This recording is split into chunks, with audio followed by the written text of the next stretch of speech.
ಯೋಗ ಎನ್ನುವ ಪದ ಸಂಸ್ಕೃತ ಮೂಲಧಾತುವಾದ ಯುಜ್ ಎನ್ನುವುದರಿಂದ ಬಂದಿದೆ. ಕೂಡಿಸು, ಜೋಡಿಸು, ಸೇರಿಸು, ಒಂದಾಗಿಸು, ಐಕ್ಯಗೊಳಿಸು ಎನ್ನುವ ಅರ್ಥಗಳನ್ನು ಕೊಡ್ತದೆ. ಕೆಲವು ಗುಣಪಡಿಸಲಾಗದಂತಹ ಕಾಯಿಲೆಗಳನ್ನು ಯೋಗದ ಮೂಲಕ ಹತೋಟಿಯಲ್ಲಿಟ್ಟುಕೊಳ್ಳಿಕ್ಕೆ ಸಾಧ್ಯ. ಇವತ್ತು ನೀವಿರುವಂತ ಪೊಸಿಷನ್ ಅಲ್ಲಿ ಬಹುಶಃ ಯೋಗ ನೀವು ತರಗತಿಗಳಿಗೆ ತುಂಬಾ ಮಿನಿಮಮ್ ಚಾರ್ಜಸ್ ಇಟ್ಟು ಲ್ಯಾಕ್ಸ್ ಟುಗೆದರ್ ನೀವು ಅರ್ನ್ ಮಾಡ್ಬೋದು.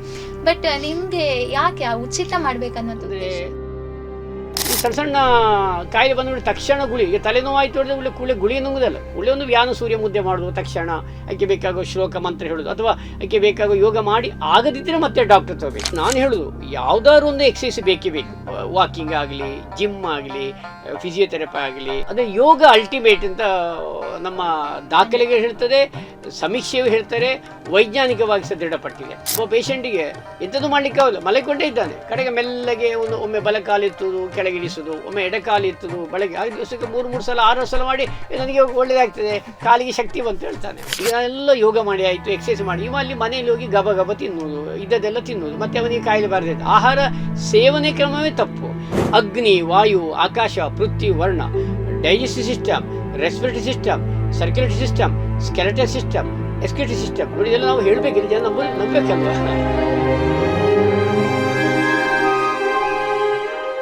ಎಲ್ಲರಿಗೂ ನಮಸ್ಕಾರ and welcome to Beyond Books by Sam Camp Stories, where experiences becomes knowledge and personalities become inspiration. ಎಲ್ಲರಿಗೂ ಕೂಡ ಯೋಗ ದಿನಾಚರಣೆಯ ಹಾರ್ದಿಕ ಶುಭಾಶಯಗಳು.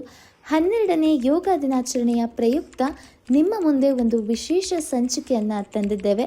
ನಮ್ಮ ಇಂದಿನ ಪಾಡ್ಕಾಸ್ಟ್ ಗೆಸ್ಟ್ ಆಗಿ ಬಂದಿರೋರಿಗೆ ಯೋಗ ಕ್ಷೇತ್ರದಲ್ಲಿ ನನ್ನ ವಯಸ್ಸಿನ ಡಬಲ್ ಎಕ್ಸ್ಪೀರಿಯನ್ಸ್ ಇದೆ.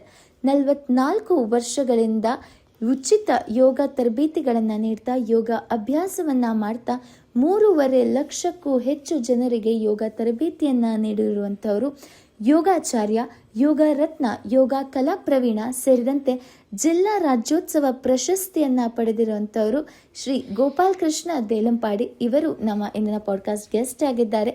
ಸಾಕಷ್ಟು ಯೋಗದ ಕುರಿತು ವಿಷಯಗಳನ್ನು ಇವರೊಂದಿಗೆ ಇವತ್ತು ಮಾತಾಡೋಣ. ಎಸ್, ಸೊ ಇವತ್ತಿನ ಪಾಡ್ಕಾಸ್ಟ್ಗೆ ನಾನು ತುಂಬ ಎಕ್ಸೈಟೆಡ್ ಆಗಿದ್ದೀನಿ. ಯಾಕಂದರೆ ಯೋಗ ಎನ್ನುವಂಥದ್ದು it's also my field of interest. ನಾನು ಯೋಗ ಆ್ಯಂಡ್ ನ್ಯಾಚುರೋಪತಿ ಸ್ಟೂಡೆಂಟ್ ಆಗಿರೋದ್ರಿಂದ ಈ ಒಂದು ಪಾಡ್ಕಾಸ್ಟ್ ನನ್ನ ಪರ್ಸ್ನಲ್ ಇಂಟ್ರೆಸ್ಟಿಗೆ ಕೂಡ ಇನ್ನೂ ನನ್ನ ಮನಸ್ಸಿಗೆ ಹೆಚ್ಚು ಹತ್ತಿರವಾಗಿರೋದು ನಾನು. ಹಾಗಾಗಿ ಮೊದಲನೇದಾಗಿ ಸರ್, ಯೋಗ ಎನ್ನುವಂಥದ್ದು ನಿಜವಾಗಿ ಹೇಳಿದರೆ ಅದೊಂದು ಸಮುದ್ರ. ನಾವು ಯಾವತ್ತೂ ಕೂಡ ಅದರ ಆಳ ಆಗಲಿ ಅದರ ಅಗಲ ಆಗಲಿ ನಾವು ಅಳಿಲಿಕ್ಕೆ ಆಗೋದಿಲ್ಲ. ಅಂಥದ್ದೊಂದು ಸಬ್ಜೆಕ್ಟ್ ಅಂತ ಹೇಳ್ಬೋದು ಯೋಗ. ಆದರೂ ಅದರದ್ದು ಡೆಫಿನೇಷನನ್ನು ನಮಗೆ ಋಷಿ ಮುನಿಗಳು ಭಗವದ್ಗೀತೆಯಲ್ಲಿ ಕೊಟ್ಟಿದ್ದಾರೆ. ಮತ್ತು ಬೇರೆ ಬೇರೆ ಯೋಗ ಪ್ರಾಕ್ಟೀಷನರ್ಸ್ ಬೇರೆ ಬೇರೆ ಡೆಫಿನೇಷನನ್ನು ಕೊಟ್ಟಿದ್ದಾರೆ. ಯೋಗ ಕರ್ಮಸು ಕೌಶಲಂ ಅಂತ ಹೇಳ್ತಾರೆ, ಸಮತ್ವಂ ಯೋಗ ಉಚ್ಯತೆ ಅಂತ ಹೇಳ್ತಾರೆ, ಮತ್ತು ವಿವೇಕಾನಂದರಾಗಿರ್ಬೋದು, ಹಾಗೆ ಬೇರೆ ಬೇರೆಯವರು ಒಂದೊಂದು ಇದನ್ನು ಕೊಟ್ಟಿದ್ದಾರೆ. ಆದರೆ ನೀವು ಇವತ್ತಿನ ಒಂದು ಮಾಡರ್ನ್ ಲೈಫ್ ಸ್ಟೈಲಿಗೆ, ಇವತ್ತಿನ ಜನರಿಗೆ ಅರ್ಥ ಆಗೋ ರೀತಿ ಸಿಂಪಲ್ ಆಗಿ ಯೋಗ ಅಂದರೆ ಏನಂತ ಹೇಳ್ತೀರಾ? ಪ್ರಥಮವಾಗಿ ಎಲ್ಲ ವೀಕ್ಷಕ ಬಾಂಧವರಿಗೆ ಹೃದಯಪೂರ್ವಕ ಸ್ವಾಗತ. ಈ ಒಂದು ಸಂಚಿಕೆಯಲ್ಲಿ ಇಲ್ಲಿ ಯೋಗ ಮೂಲತಃ ಒಂದು ಆಧ್ಯಾತ್ಮಿಕ ಅನುಶಾಸನವಾಗಿದೆ, ಪರಿಷ್ಕೃತ ವಿಜ್ಞಾನ ಆಧಾರಿತವಾಗಿದೆ, ಆರೋಗ್ಯಕರ ಜೀವನ ಶೈಲಿಯಾಗಿದೆ. ಸಾಮಾನ್ಯವಾಗಿ ನಾವು ತರಬೇತಿ ಕೊಡುವಾಗ ಯೋಗ ಎನ್ನುವ ಪದ ಸಂಸ್ಕೃತ ಮೂಲಧಾತುವಾದ ಯುಜ್ ಎನ್ನುವುದರಿಂದ ಬಂದಿದೆ. ಕೂಡಿಸು, ಜೋಡಿಸು, ಸೇರಿಸು, ಒಂದಾಗಿಸು, ಐಕ್ಯಗೊಳಿಸು ಎನ್ನುವ ಅರ್ಥಗಳನ್ನು ಕೊಡ್ತದೆ. ನಮ್ಮ ಭಾರತೀಯ ಸಂಸ್ಕೃತಿ ಕಲೆಯಾದ ಯೋಗವನ್ನು ನಮಗೆ ಅಧಿಕೃತವಾಗಿ ವೈಜ್ಞಾನಿಕವಾಗಿ ಪರಿಚಯ ಮಾಡಿಕೊಟ್ಟ ಋಷಿ ಮುನಿ ಪತಂಜಲಿ. ಹಿಂದೆ ಆದಿಯೋಗಿ ಶಿವ, ಪಾರ್ವತಿ ತಿಳಿಸಿ, ಮತ್ತು ಆಮೇಲೆ ಸಪ್ತ ಋಷಿಗಳಿಗೆ ದಾರೆ ಎರೆದಿದ್ದಾರೆ ಅಂತ ಉಲ್ಲೇಖ ಇದೆ. ಆಮೇಲೆ ಇದಕ್ಕೊಂದು ಚೌಕಟ್ಟು ಹಾಕಿದ್ದು ಪತಂಜಲಿ ಋಷಿ ಮುನಿಗಳು. ಇದಿಷ್ಟು ಯೋಗದ ಒಂದು ಸಂಕ್ಷಿಪ್ತ ಮಾಹಿತಿ. ಭಾಳಷ್ಟು ಮಾಹಿತಿಗಳಿವೆ, ಇನ್ ಬ್ರೀಫ್ ಇಷ್ಟು ಸಾಕು. ಎಸ್, ಸೊ ಯೋಗ ಅಂದರೆ ಏನು ಅಂತ ನೀವೊಂದು ಬ್ರೀಫಾಗಿ ಹೇಳಿದ್ರಿ. ಈಗ ಇಂಟರ್ನ್ಯಾಷನಲ್ ಯೋಗ ಡೇ ನಾವಿದನ್ನು ಸುಮಾರು ವರ್ಷಗಳಿಂದ ಆಚರಿಸ್ತಾ ಇದ್ದೀವಿ. ಇಂಟರ್ನ್ಯಾಷನಲ್ ಯೋಗ ಡೇ ಆಚರಣೆ ಬಂದ ನಂತರ ಎಲ್ಲೋ ಒಂದು ಕಡೆ ನಮ್ಮ ಯೋಗಕ್ಕೆ ಒಂದು ಗ್ಲೋಬಲ್ ಲೆವೆಲಲ್ಲಿ ರೆಕಗ್ನಿಷನ್ ಸಿಕ್ಕಿದೆ.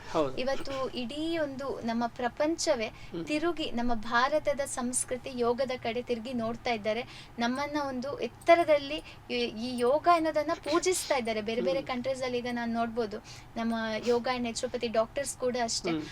ಯೋಗ ಅಂತ ಹೇಳಿದ್ರೆ ತುಂಬಾ ಜನ ಅದಕ್ಕೆ ಮಹತ್ವವನ್ನ ಕೊಡ್ತಾ ಇದ್ದಾರೆ. ಇಂಟರ್ನ್ಯಾಷನಲ್ ಯೋಗ ಡೇ ಯಾಕೆ ಬಂದಿದ್ದು, ಹೇಗೆ ಬಂದಿದ್ದು, ಅದರದ್ದೊಂದು ಮಹತ್ವ ಇನ್ನು ಮುಂದೆ ಫ್ಯೂಚರ್ ಅಲ್ಲಿ ಏನೆಲ್ಲ ಇದೆ? ಒಳ್ಳೆಯ ಪ್ರಶ್ನೆ ತಾವು ಕೇಳಿದ್ದೀರಿ. ಅಂತಾರಾಷ್ಟ್ರೀಯ ಯೋಗ ದಿನಾಚರಣೆ ಇಲ್ಲಿ ಸನ್ಮಾನ್ಯ ಪ್ರಧಾನಮಂತ್ರಿ ನರೇಂದ್ರ ಮೋದಿಯವರು ಭಾರತ ಸರ್ಕಾರದ ಆಯುಷ್ ಇಲಾಖೆಯ ಮುಖಂಡತ್ವದಲ್ಲಿ ದಿಲ್ಲಿಯ ರಾಜ್ಪಥಲ್ಲಿ 2015 ಜೂನ್ 21 ಆರಂಭವಾದ ದಿನ. ಆವಾಗ ಒಂದು 2 ಗಿನ್ನಿಸ್ ದಾಖಲೆ ಆಯಿತು. ಒಂದು ಸುಮಾರು 35,000 ಚಿಲ್ಲರೆ ಜನ ಬಂದು ಭಾಗವಹಿಸಿದರು. ಆಮೇಲೆ 84 ದೇಶದ ರಾಷ್ಟ್ರದ ನಾಗರಿಕರು ಆ ದಿಲ್ಲಿಯ ರಾಜ್ಪಥದಲ್ಲಿ ಭಾಗವಹಿಸಿ ಗಿನ್ನಿಸ್ ದಾಖಲೆ ಆಯಿತು. ಈಗ ನೀವು ಹೇಳಿದಾಗೆ ಅದನ್ನು ವಿಶ್ವಸಂಸ್ಥೆಯಲ್ಲಿ ಮಂಡನೆ ಮಾಡಿದಾಗ ಯೋಗ ಬೇಕು ಅಂತ ಅಂಗೀಕರಣ, ಭಾಳಷ್ಟು ರಾಷ್ಟ್ರಗಳು ಅದನ್ನು ಒಪ್ಪಿಗೆ ನೀಡಿ ಹಾಗೆ ಜೂನ್ 21, 2017 ಪ್ರಥಮ ಯೋಗ ಅಂತಾರಾಷ್ಟ್ರೀಯ ದಿನ, ಯೋಗ ಫಾರ್ ಹಾರ್ಮನಿ, ಸಾಮರಸ್ಯ ಮತ್ತು ಶಾಂತಿಗಾಗಿ ಹಾಗೆ ಆಯಿತು. ಇಲ್ಲಿ ನೀವು ಹೇಳಿದಾಗೆ ಯಾಕೆ ಇದರ ಉದ್ದೇಶ ಏನು? ನಿಯಮಿತವಾದ ಯೋಗದ ಅಭ್ಯಾಸದಿಂದ ದೈಹಿಕ, ಮಾನಸಿಕ, ಸಾಮಾಜಿಕವಾಗಿ ವಿಕಸಗೊಳ್ಳಲು ಸಾಧ್ಯ ಎಂಬ ಸಂದೇಶವನ್ನು ಸಾರುವ ದಿನವೇ ಯೋಗ ಡೇ. ಹಾಗೆ ಧ್ಯಾನದ ವಿಚಾರ, ಅಷ್ಟಾಂಗ ಯೋಗದ 7ನೇ ಮೆಟ್ಟಿಲೆ ಧ್ಯಾನ. ಧ್ಯಾನ ಎಂದರೆ ತಲ್ಲೀನತೆ, ಪರಿಚಯ ಕಲೆ. ಧ್ಯಾನದಿಂದ ಮನಸ್ಸು ನಿರಾಳವಾಗ್ತದೆ, ನಿರ್ಮೂಲವಾಗ್ತದೆ, ನಿಶ್ಚಿಂತೆ ಆಗ್ತದೆ, ಮನಸ್ಸು ಕಾಮ್ ಆಗ್ತದೆ, ಕ್ವೈಟ್ ಆಗ್ತದೆ. ಇದರ ಸಂದೇಶವನ್ನು ಸಾರುವ ದಿನವೇ ಯೋಗ ಡೇ. ಯೋಗ ಡೇ ದಿವಸ ಈ ಯೋಗದ ಬೆನಿಫಿಟ್, ಅದರ ಪ್ರಯೋಜನಗಳು ಜನರಿಗೆ ಮುಖ್ಯವಾಗಿ ನಾವು ತಿಳಿಸಬೇಕಾದ್ದು.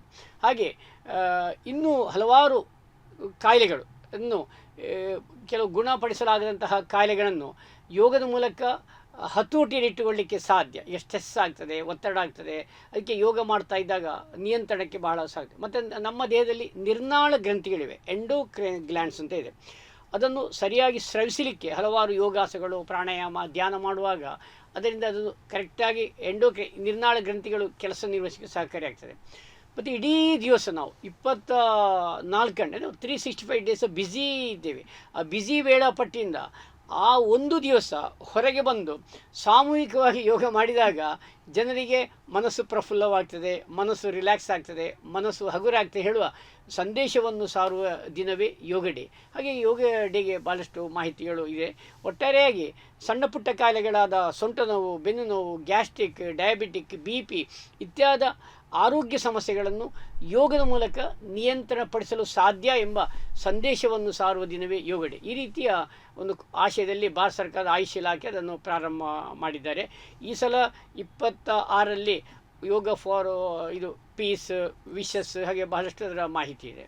Yes sir. ಸೊ ಈಗ ನೀವು ಮಾತಾಡಬೇಕಾದ್ರೆ ಹೇಳಿದ್ರಿ ಯೋಗ ಅಂತ ಹೇಳಿದ್ರೆ ಶಾರೀರಿಕ, ಮಾನಸಿಕ ಮತ್ತು ಸಾಮಾಜಿಕ ಅಂತ ಹೇಳಿದ್ರಿ. ಸಾಕಷ್ಟು ನಮಗೆ ಹೇಗೆ ಫಿಸಿಯೋಲಾಜಿಕಲಿ ಯಾವೆಲ್ಲ ಎಫೆಕ್ಟ್ಸ್ ಆಗ್ತದೆ ಅಂತ ಹೇಳಿದ್ರಿ. ಇದ್ರ ಬಗ್ಗೆ ಇನ್ನೂ ಹೆಚ್ಚು ನಾವು ಎಕ್ಸ್ಪ್ಲೋರ್ ಮಾಡೋಣ ಮಾತಾಡ್ತಾ. ಬಟ್ ಅದಕ್ಕೂ ಮುಂಚೆ ಈಗ ಮೋಸ್ಟ್ ಕ್ಯೂರಿಯಸ್ ಕ್ವೆಶನ್, ಸರ್ ಅನ್ನ ನೋಡುವಾಗ ನಮಗೆ ಎಷ್ಟು ವಯಸ್ಸಾಗಿದೆ ಅಂತ ಗೆಸ್ ಮಾಡ್ಬೇಕಂದ್ರೆ ಆಡಿಯನ್ಸ್ ಬೇಕಾದ್ರೆ ಕಮೆಂಟ್ ಅಲ್ಲಿ ಹಾಕ್ಬೋದು. ಈಗ ನೆಕ್ಸ್ಟ್ ಅವರ ಏಜ್ ರಿವೀಲ್ ಮಾಡೋಕ್ಕಿಂತ ಮುಂಚೆ ನೀವು ಈಗ ರಪ್ಪ ಒಂದು ಕಮೆಂಟ್ ಅಲ್ಲಿ ಹಾಕಿಬಿಡಿ, ಯಾಕಂದ್ರೆ ನಿಮಗೆ ಶಾಕ್ ಆಗ್ಬೋದು. ಸರ್ ಎಷ್ಟು ಎನರ್ಜೆಟಿಕ್ ಆಗಿದ್ದಾರೆ. ಸರ್ ಇದು ಸಾಕಷ್ಟು ವಿಡಿಯೋಸ್ ಅನ್ನು ನಾನು ನೋಡ್ತಾ ಇರ್ತೇನೆ. ನಾನು ನಿಮ್ಮಲ್ಲಿ ಪರ್ಸನಲ್ ಆಗಿ ಕಲಿಲಿಕ್ಕೆ ಬಂದಿದ್ದೀನಿ. ಅದ್ರ ಜೊತೆಗೆ ಇವಾಗ ನಾವು ಮೇಲೆ ಸ್ಟುಡಿಯೋಗೆ ಬರಬೇಕಾದ್ರೆ ನಾವು ಲಿಫ್ಟ್ ತಗೊಳ್ಳಿಲ್ಲ. ಸರ್ ಎಷ್ಟು ಸ್ಪೀಡ್ ಆಗಿ ಒಂದು 2nd ಫ್ಲೋರ್ ತನಕ ಹತ್ಕೊಂಡು ಬಂದರು.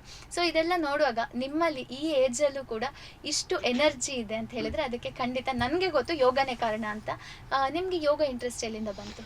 ನಾನು ಬಾಲ್ಯದಲ್ಲಿ ಸುಳ್ಯ ಸರ್ಕಾರಿ ಶಾಲೆಯಲ್ಲಿ ಹಾಸ್ಟೆಲಲ್ಲಿ ಇದ್ದಾಗ ಆಗ ನನ್ನ ಪೂಜ್ಯ ಗುರುಗಳಾದ ಪುಟ್ಟಪ್ಪ ಜೋಶಿ ಇದ್ದರು. ಅವರೊಮ್ಮೆ ನನಗೆ ಆವಾಗಲೇ ಸ್ವಾಮಿ ವಿವೇಕಾನಂದೆಲ್ಲ ತಲೆ ಇತ್ತು ಬಾಲ್ಯದಲ್ಲಿ, ಪ್ರಾಥಮಿಕ ಹೈಸ್ಕೂಲ್ ಟೈಮಲ್ಲೆಲ್ಲ. ಆಗ ಅವರೊಮ್ಮೆ ನಮ್ಮ ಇದರಲ್ಲಿ ಯೋಗದ ವೈವಿಧ್ಯಮಯ ಭಂಗಿಗಳ ಪ್ರದರ್ಶನ ಮಾಡಿದರು ಮತ್ತು ಯೋಗದ ಮಹತ್ವ ಹೇಳಿದರು. ಹಾಗೆ ನಮಗೇನು ಕಲಿಯೋಣ, ಮತ್ತು ಅವರೇ ಸ್ವತಃ ನಮ್ಮ ಹತ್ರ ಒಂದು ಡೈಲಿ ಅಭ್ಯಾಸ ಮಾಡ್ತಾಯಿದ್ರು. ಹಾಗೆ ಒಂದು ಇಂಟ್ರೆಸ್ಟ್ ಬಂತು. ಯಾಕೆಂದರೆ ಅಲ್ಲೇ ನನಗೆ ಸಾಕಷ್ಟು ನಾನು ಸಹ ಬಾಲ್ಯದಲ್ಲಿ ಕಾಯಿಲೆಯಿಂದ ಬಳಲಿದವು. ಯಾಕೆ ನಾವು ಡಬ್ಬಾ ಹಾಲಲ್ಲಿ ಬೆಳೆದವರು. ಯಾಕೆಂದರೆ ಇಮ್ಯುನಿಟಿ ಪವರ್ ಕಡಿಮೆ ಅಂತ ಹೇಳ್ತಾ ಇರ್ತಾರೆ. ಯೋಗ ಮಾಡಿದ ಮತ್ತೆ ಸ್ವಲ್ಪ ಅದು ಇಂಪ್ರೂವ್ಮೆಂಟ್ ಆಯಿತು. ಆಮೇಲೆ ಸೈಂಟ್ ಅಲೋಸಿಯಸ್ ಕಾಲೇಜ್, ಡಿಗ್ರಿ ಕಾಲೇಜಿಗೆ ಬಂದಾಗ ಆಗ ಇನ್ನೋರ್ವ ನಮ್ಮ ಯೋಗ ಗುರುಗಳು ಚಿದಾನಂದ್ ಅಂತೇಳಿ, ಚಿದಾನಂದ್ ಅವರ ಮೂಲಕ ಕಲಿತು ಹಾಗೆ ಇನ್ನಷ್ಟು ಯೋಗದ ತರಬೇತಿ ಪ್ರಾರಂಭ. ಮತ್ತು ನಮಗೆ ಕಲಿಸಿದಾಗ ಗುರುಗಳು ಹೇಳಿದರು, ಯೋಗ ನಾಟ್ ಸರ್ಕಸ್ ಆರ್ ಮ್ಯಾಜಿಕ್, ಜೀವಾತ್ಮ ಪರಮಾತ್ಮ ಐಕ್ಯ, ಯೋಗ ಗುರು ಶಿಷ್ಯರ ಪರಂಪರೆಯಾಗಿ ಬೆಳೆಯಲಿ ಅಂತ ನೀವು ಹಾಗೆ ಮಾಡಿ ಅಂತ ಹೇಳಿದರು. ಹಾಗೆ ನನಗೇನು ಯೋಗ ಮಾಡ್ತಾ ಇದ್ದಾಗ ಸಣ್ಣ ಪುಟ್ಟ ಕಾಯಿಲೆಗಳಾದ ಕಾಲು ನೋವು, ಮಂಡಿ ನೋವು ಅಥವಾ ಪದೇ ಪದೇ ಕಾಡುವಂತಹ ಈ ಇಮ್ಯುನಿಟಿ ಪವರ್ ಏನು ಹೇಳ್ತೀವಿ, ಶೀತಗಳು, ಕೆಮ್ಮುಗಳೆಲ್ಲ ಕಡಿಮೆ ಆಗೋದು ತುಂಬ ಕಂಡು ಬಂತು. ಮತ್ತು ಕಲಿತಾದ ಮತ್ತು ಗುರುಗಳು ಹೇಳಿದರು, ಒಂದು 10 ವರ್ಷ ಆದ ಮೇಲೆ ನಾನು ಟೀಚ್ ಸ್ಟಾರ್ಟ್ ಮಾಡಿದ್ದೆ. 73ಗೆ ನಾನು 83ವರೆಗೆ ಕಲೀಲಿಕ್ಕೆ ಹೋದೆ. ಆಗ ನಾವು ತರಗತಿ ಇತ್ತಲ್ಲ ಶಾಲೆಯಲ್ಲಿ, ಮಧ್ಯೆ ಕಲಿಯೋದು, ಪ್ರಾಕ್ಟೀಸ್ ಮಾಡೋದು. ಕಡೆಗೆ ಗುರುಗಳು 83ಯಲ್ಲಿ ಹೇಳಿದ್ರು, ನೀವೊಂದು ತರಬೇತಿ ಸ್ಟಾರ್ಟ್ ಮಾಡುವ, ನೀವು ತುಂಬ ಅನುಭವ ಆಗಿದೆ ಎಲ್ಲ ಹೇಳಿದರು. ಹಾಗೆ 2ನೇ ಗುರುಗಳು ಹೇಳಿದ ಪ್ರಕಾರ ನಾನು ಮಂಗಳಾದೇವಿ ಲಯನ್ಸ್ ಕ್ಲಬ್ಬಿನ ಪ್ರಾಯೋಜಕತ್ವದಲ್ಲಿ ಮಂಗಳಾದೇವಿಯ ಟೆಂಪಲ್ ಎದುರು ರಾಮಸ ಅಂತ, ಅಲ್ಲಿ ನನ್ನ ಪ್ರಥಮ ಯೋಗ ತರಬೇತಿ ಆರಂಭ ಆಗಿತ್ತು. ನೀವು ನಿಮ್ಮ ಗುರುಗಳ ಬಗ್ಗೆ ಎಲ್ಲ ಹೇಳುವಾಗ ನನಗೂ ಕೂಡ ನೆನಪಾಗ್ತಾ ಇದೆ. ನಾನು ಯೋಗಾಭ್ಯಾಸ ಅಂತ ಪ್ರಾರಂಭ ಮಾಡಿದ್ದು ನಮ್ಮೊಬ್ರು ಗುರುಗಳು ಉಮಾನಾಥ್ ಸರ್ ಅಂತ, ಅವರು ಒಂದು ಹೇಳ್ಕೊಟ್ಟು ಸ್ಟಾರ್ಟ್ ಮಾಡಿದ್ದು. ಅವರು ಯಾವಾಗಲೂ ಹೇಳ್ತಾ ಇದ್ರು ಯೋಗ ಎನ್ನುವಂಥದ್ದು ಪ್ರದರ್ಶನಕ್ಕಲ್ಲ ದರ್ಶನಕ್ಕೆ ಅಂತ. ಹಾಗಾಗಿ ಯೋಗದೊಂದು ಡೀಪರ್ ಮೀನಿಂಗ್ ಏನಿದೆ ಅದನ್ನ ಇವತ್ತಿನ ಜನ ಎಲ್ಲೂ ಅರ್ಥ ಮಾಡ್ಕೊಂಡಿಲ್ಲ. ಯೋಗ ಅಂತ ಹೇಳಿದ್ರೆ ಹೆಚ್ಚಾಗಿ ಫಿಸಿಕಲ್ ಪ್ರಾಕ್ಟೀಸ್ ಅಂತ ಅನ್ಕೊಂಡಿದೀವಿ. ಯೋಗ ಅಂದ್ರೆ ಬರೀ ಸೂರ್ಯ ನಮಸ್ಕಾರ ಅಥವಾ ಬರೀ ಪ್ರಾಣಾಯಾಮ ಅಂತ ಅನ್ಕೊಂಡಿದೀವಿ. ಬಟ್ ಯೋಗದ ಆಕ್ಚುಯಲ್ ಮೀನಿಂಗ್ ತುಂಬಾನೇ ಡೀಪ್ ಆಗಿದೆ. ಅದ್ರ ಬಗ್ಗೆ ನಿಮ್ಮ ಹತ್ರ ಇನ್ನೂ ಹೆಚ್ಚು ಕೇಳ್ತೀನಿ. ಅದಕ್ಕಿಂತ ಮುಂಚೆ ನಿಮ್ಮ ಒಂದು ಜರ್ನಿಯಲ್ಲಿ ನೀವೀಗ ಹೇಳಿದ್ರೆ 83 ನೀವು ತರಬೇತಿ ಕೊಡ್ಲಿಕ್ಕೆ ಸ್ಟಾರ್ಟ್ ಮಾಡಿದ್ರೆ. ಸೊ ಸುಮಾರು 41 ವರ್ಷಗಳಿಂದ ನೀವು ಇವಾಗ ಹೇಳ್ಕೊಡ್ತಾ ಇದ್ದೀರಾ, ಯೋಗ ತರಬೇತಿಗಳನ್ನ ಕೊಡ್ತಾ ಇದ್ದೀರಾ. ಬಹುಶಃ ನಮ್ಮ ಏಜ್ ಡಬಲ್ ಆಗಿ ನೀವು ತರಬೇತಿಯನ್ನೇ ಕೊಡ್ತಾ ಇದ್ದೀರಾ. ಸೊ ನಿಮ್ಮಲ್ಲಿ ಇಷ್ಟು ರಿಚ್ ಎಕ್ಸ್ಪೀರಿಯನ್ಸ್ ಇದೆ ಸರ್. ಏನ್ ಅನಿಸ್ತದೆ ಇವತ್ತು ನಮ್ಮ ಜನರು ಯೋಗದ ಕಡೆ ಯಾವ ರೀತಿ ಜನರ ರೆಸ್ಪಾನ್ಸ್ ಹೇಗೆ ಚೇಂಜ್ ಆಗಿದೆ 40 ವರ್ಷಗಳಲ್ಲಿ? ಅದೇ ಒಳ್ಳೆಯ ಪ್ರಶ್ನೆ. ಯಾಕಂದರೆ ಈಗ ಅಂತಾರಾಷ್ಟ್ರೀಯ ಯೋಗ ದಿನಾಚರಣೆ ಯಾವಾಗ ನಮ್ಮ ಸನ್ಮಾನ್ಯ ಪ್ರಧಾನಮಂತ್ರಿ ನರೇಂದ್ರ ಮೋದಿ ಅವರ ಆ ಒಂದು ಮಾರ್ಗದರ್ಶನದಲ್ಲಿ ಆರಂಭ ಆಯಿತು, ಹಾಗೆ ಯೋಗ ಕಲೀಲಿಕ್ಕೆ ಜನ ಸಾಕಷ್ಟು ಬರ್ತಾ ಇದ್ದಾರೆ. ಇಲ್ಲಿ ಮುಖ್ಯ ಉದ್ದೇಶ ಅಂದರೆ ಸ್ಪಷ್ಟ ಹೇಳ್ತಾರೆ ಪತಂಜಲಿ ಯೋಗ ಸೂತಲ್ಲಿ ಸಮಾಧಿಪಾದದ 14ನೇ ಶ್ಲೋಕದಲ್ಲಿ ಸತು ದೀರ್ಘಕಾಲ ನೈರಂತರ್ಯ ಸತ್ಕಾರ ಸೇವಿತೋ ದೃಢಭೂಮಿ, ನಮ್ಮ ಆಯುಷ್ಯಕ್ಕಿಂತ ಅರ್ಧ ಪಾಲು ಹೆಚ್ಚು ಮಾಡಬೇಕಂತೆ, ನಿತ್ಯ ನಿರಂತರ ಮಾಡಿ ಆ ರೀತಿ ಅಭ್ಯಾಸ ಮಾಡಿ ನಮಗೆ ಬೇಕಾದ ಸುಖ ನೆಮ್ಮದಿ ಆರೋಗ್ಯ ಭಾಗ್ಯ ಏನು ಬೇಕು ಅದೆಲ್ಲ ಸಿಗ್ತದೆ ಅಂತೇಳಿ ಪತಂಜಲಿ ಋಷಿಗಳು ಸ್ಪಷ್ಟ ಹೇಳಿದ್ದಾರೆ ಆ ಸಮಾಧಿಪಾದದಲ್ಲಿ. ಇದು ನಿರಂತರ ಮಾಡಬೇಕು. ಹಾಗೆ ನಾನು ಅದನ್ನು ಏನು ಮಾಡ್ತಾಯಿದ್ದೇನೆ ಆದಷ್ಟು ನಿರಂತರ ಮಾಡಿದೆ. ಹಾಗೆ ನಮ್ಮಲ್ಲಿ ಬರುವ ವಿದ್ಯಾರ್ಥಿಗಳು ಈ ನಮ್ಮಲ್ಲಿ ಯೋಗ ತರಬೇತಿ ಆಗಿ ಹಲವಾರು ವಿದ್ಯಾರ್ಥಿಗಳು ನಾವು ಯೋಗ ಟ್ರೈನರ್ ಮಾಡಿದೆ, ಯೋಗ ಟೀಚರ್ ಮಾಡಿದೆ. ನನ್ನಲ್ಲಿ ಅವರು ಯೋಗ ಟೀಚರ್ ಆಗಬೇಕಾದ್ರೆ ನನ್ನಲ್ಲಿ ಒಂದು 5-6 ವರ್ಷ 4-5 ವರ್ಷ ತರಬೇತಿ ಆಗಿರಬೇಕು. ನನಗೆ ಓಕೆ ಆದ ಮೇಲೆ ಇನ್ನು ಒಂದು 7-8-10-12 ಮಂದಿ ಯೋಗ ಟೀಚರ್ಸ್ ಇದ್ದಾರೆ. ಅದರಲ್ಲಿ ಮಹಿಳಾ ಟೀಚರ್ಸ್ ಸಂಖ್ಯೆ ಜಾಸ್ತಿ. ಹಾಗೆ ಅವರಿಗೆ ಅಲ್ಲಲ್ಲಿ ತರಬೇತಿ ಎಲ್ಲ ಕೊಡ್ತಾ ಇದ್ದಾರೆ.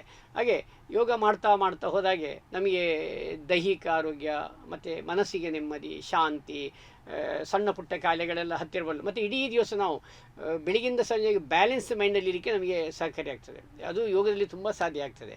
ಇನ್ ಕೇಸ್ ಪಕ್ಕ ಇದಾದರೂ ಸಹ ಕೂಡಲೇ ನಾವು ಬ್ಯಾಲೆನ್ಸಿಗೆ ಬರಲಿಕ್ಕೆ ನಮಗೆ ಅದರಲ್ಲಿರುವ ಏನು ಅಷ್ಟಾಂಗ ಯೋಗ ಹೇಳ್ತಾರೆ ಅದೆಲ್ಲ ನಮಗೆ ನೆನಪಾಗ್ತದೆ. ನಾವು ಯೋಗ ಮಾಡುವಾಗ ಇನ್ನಷ್ಟು ಸರಿ ಇರಬೇಕು. ಹಾಗೆ ಜನರು ಅದನ್ನು ತಲುಪಿಸಬೇಕು.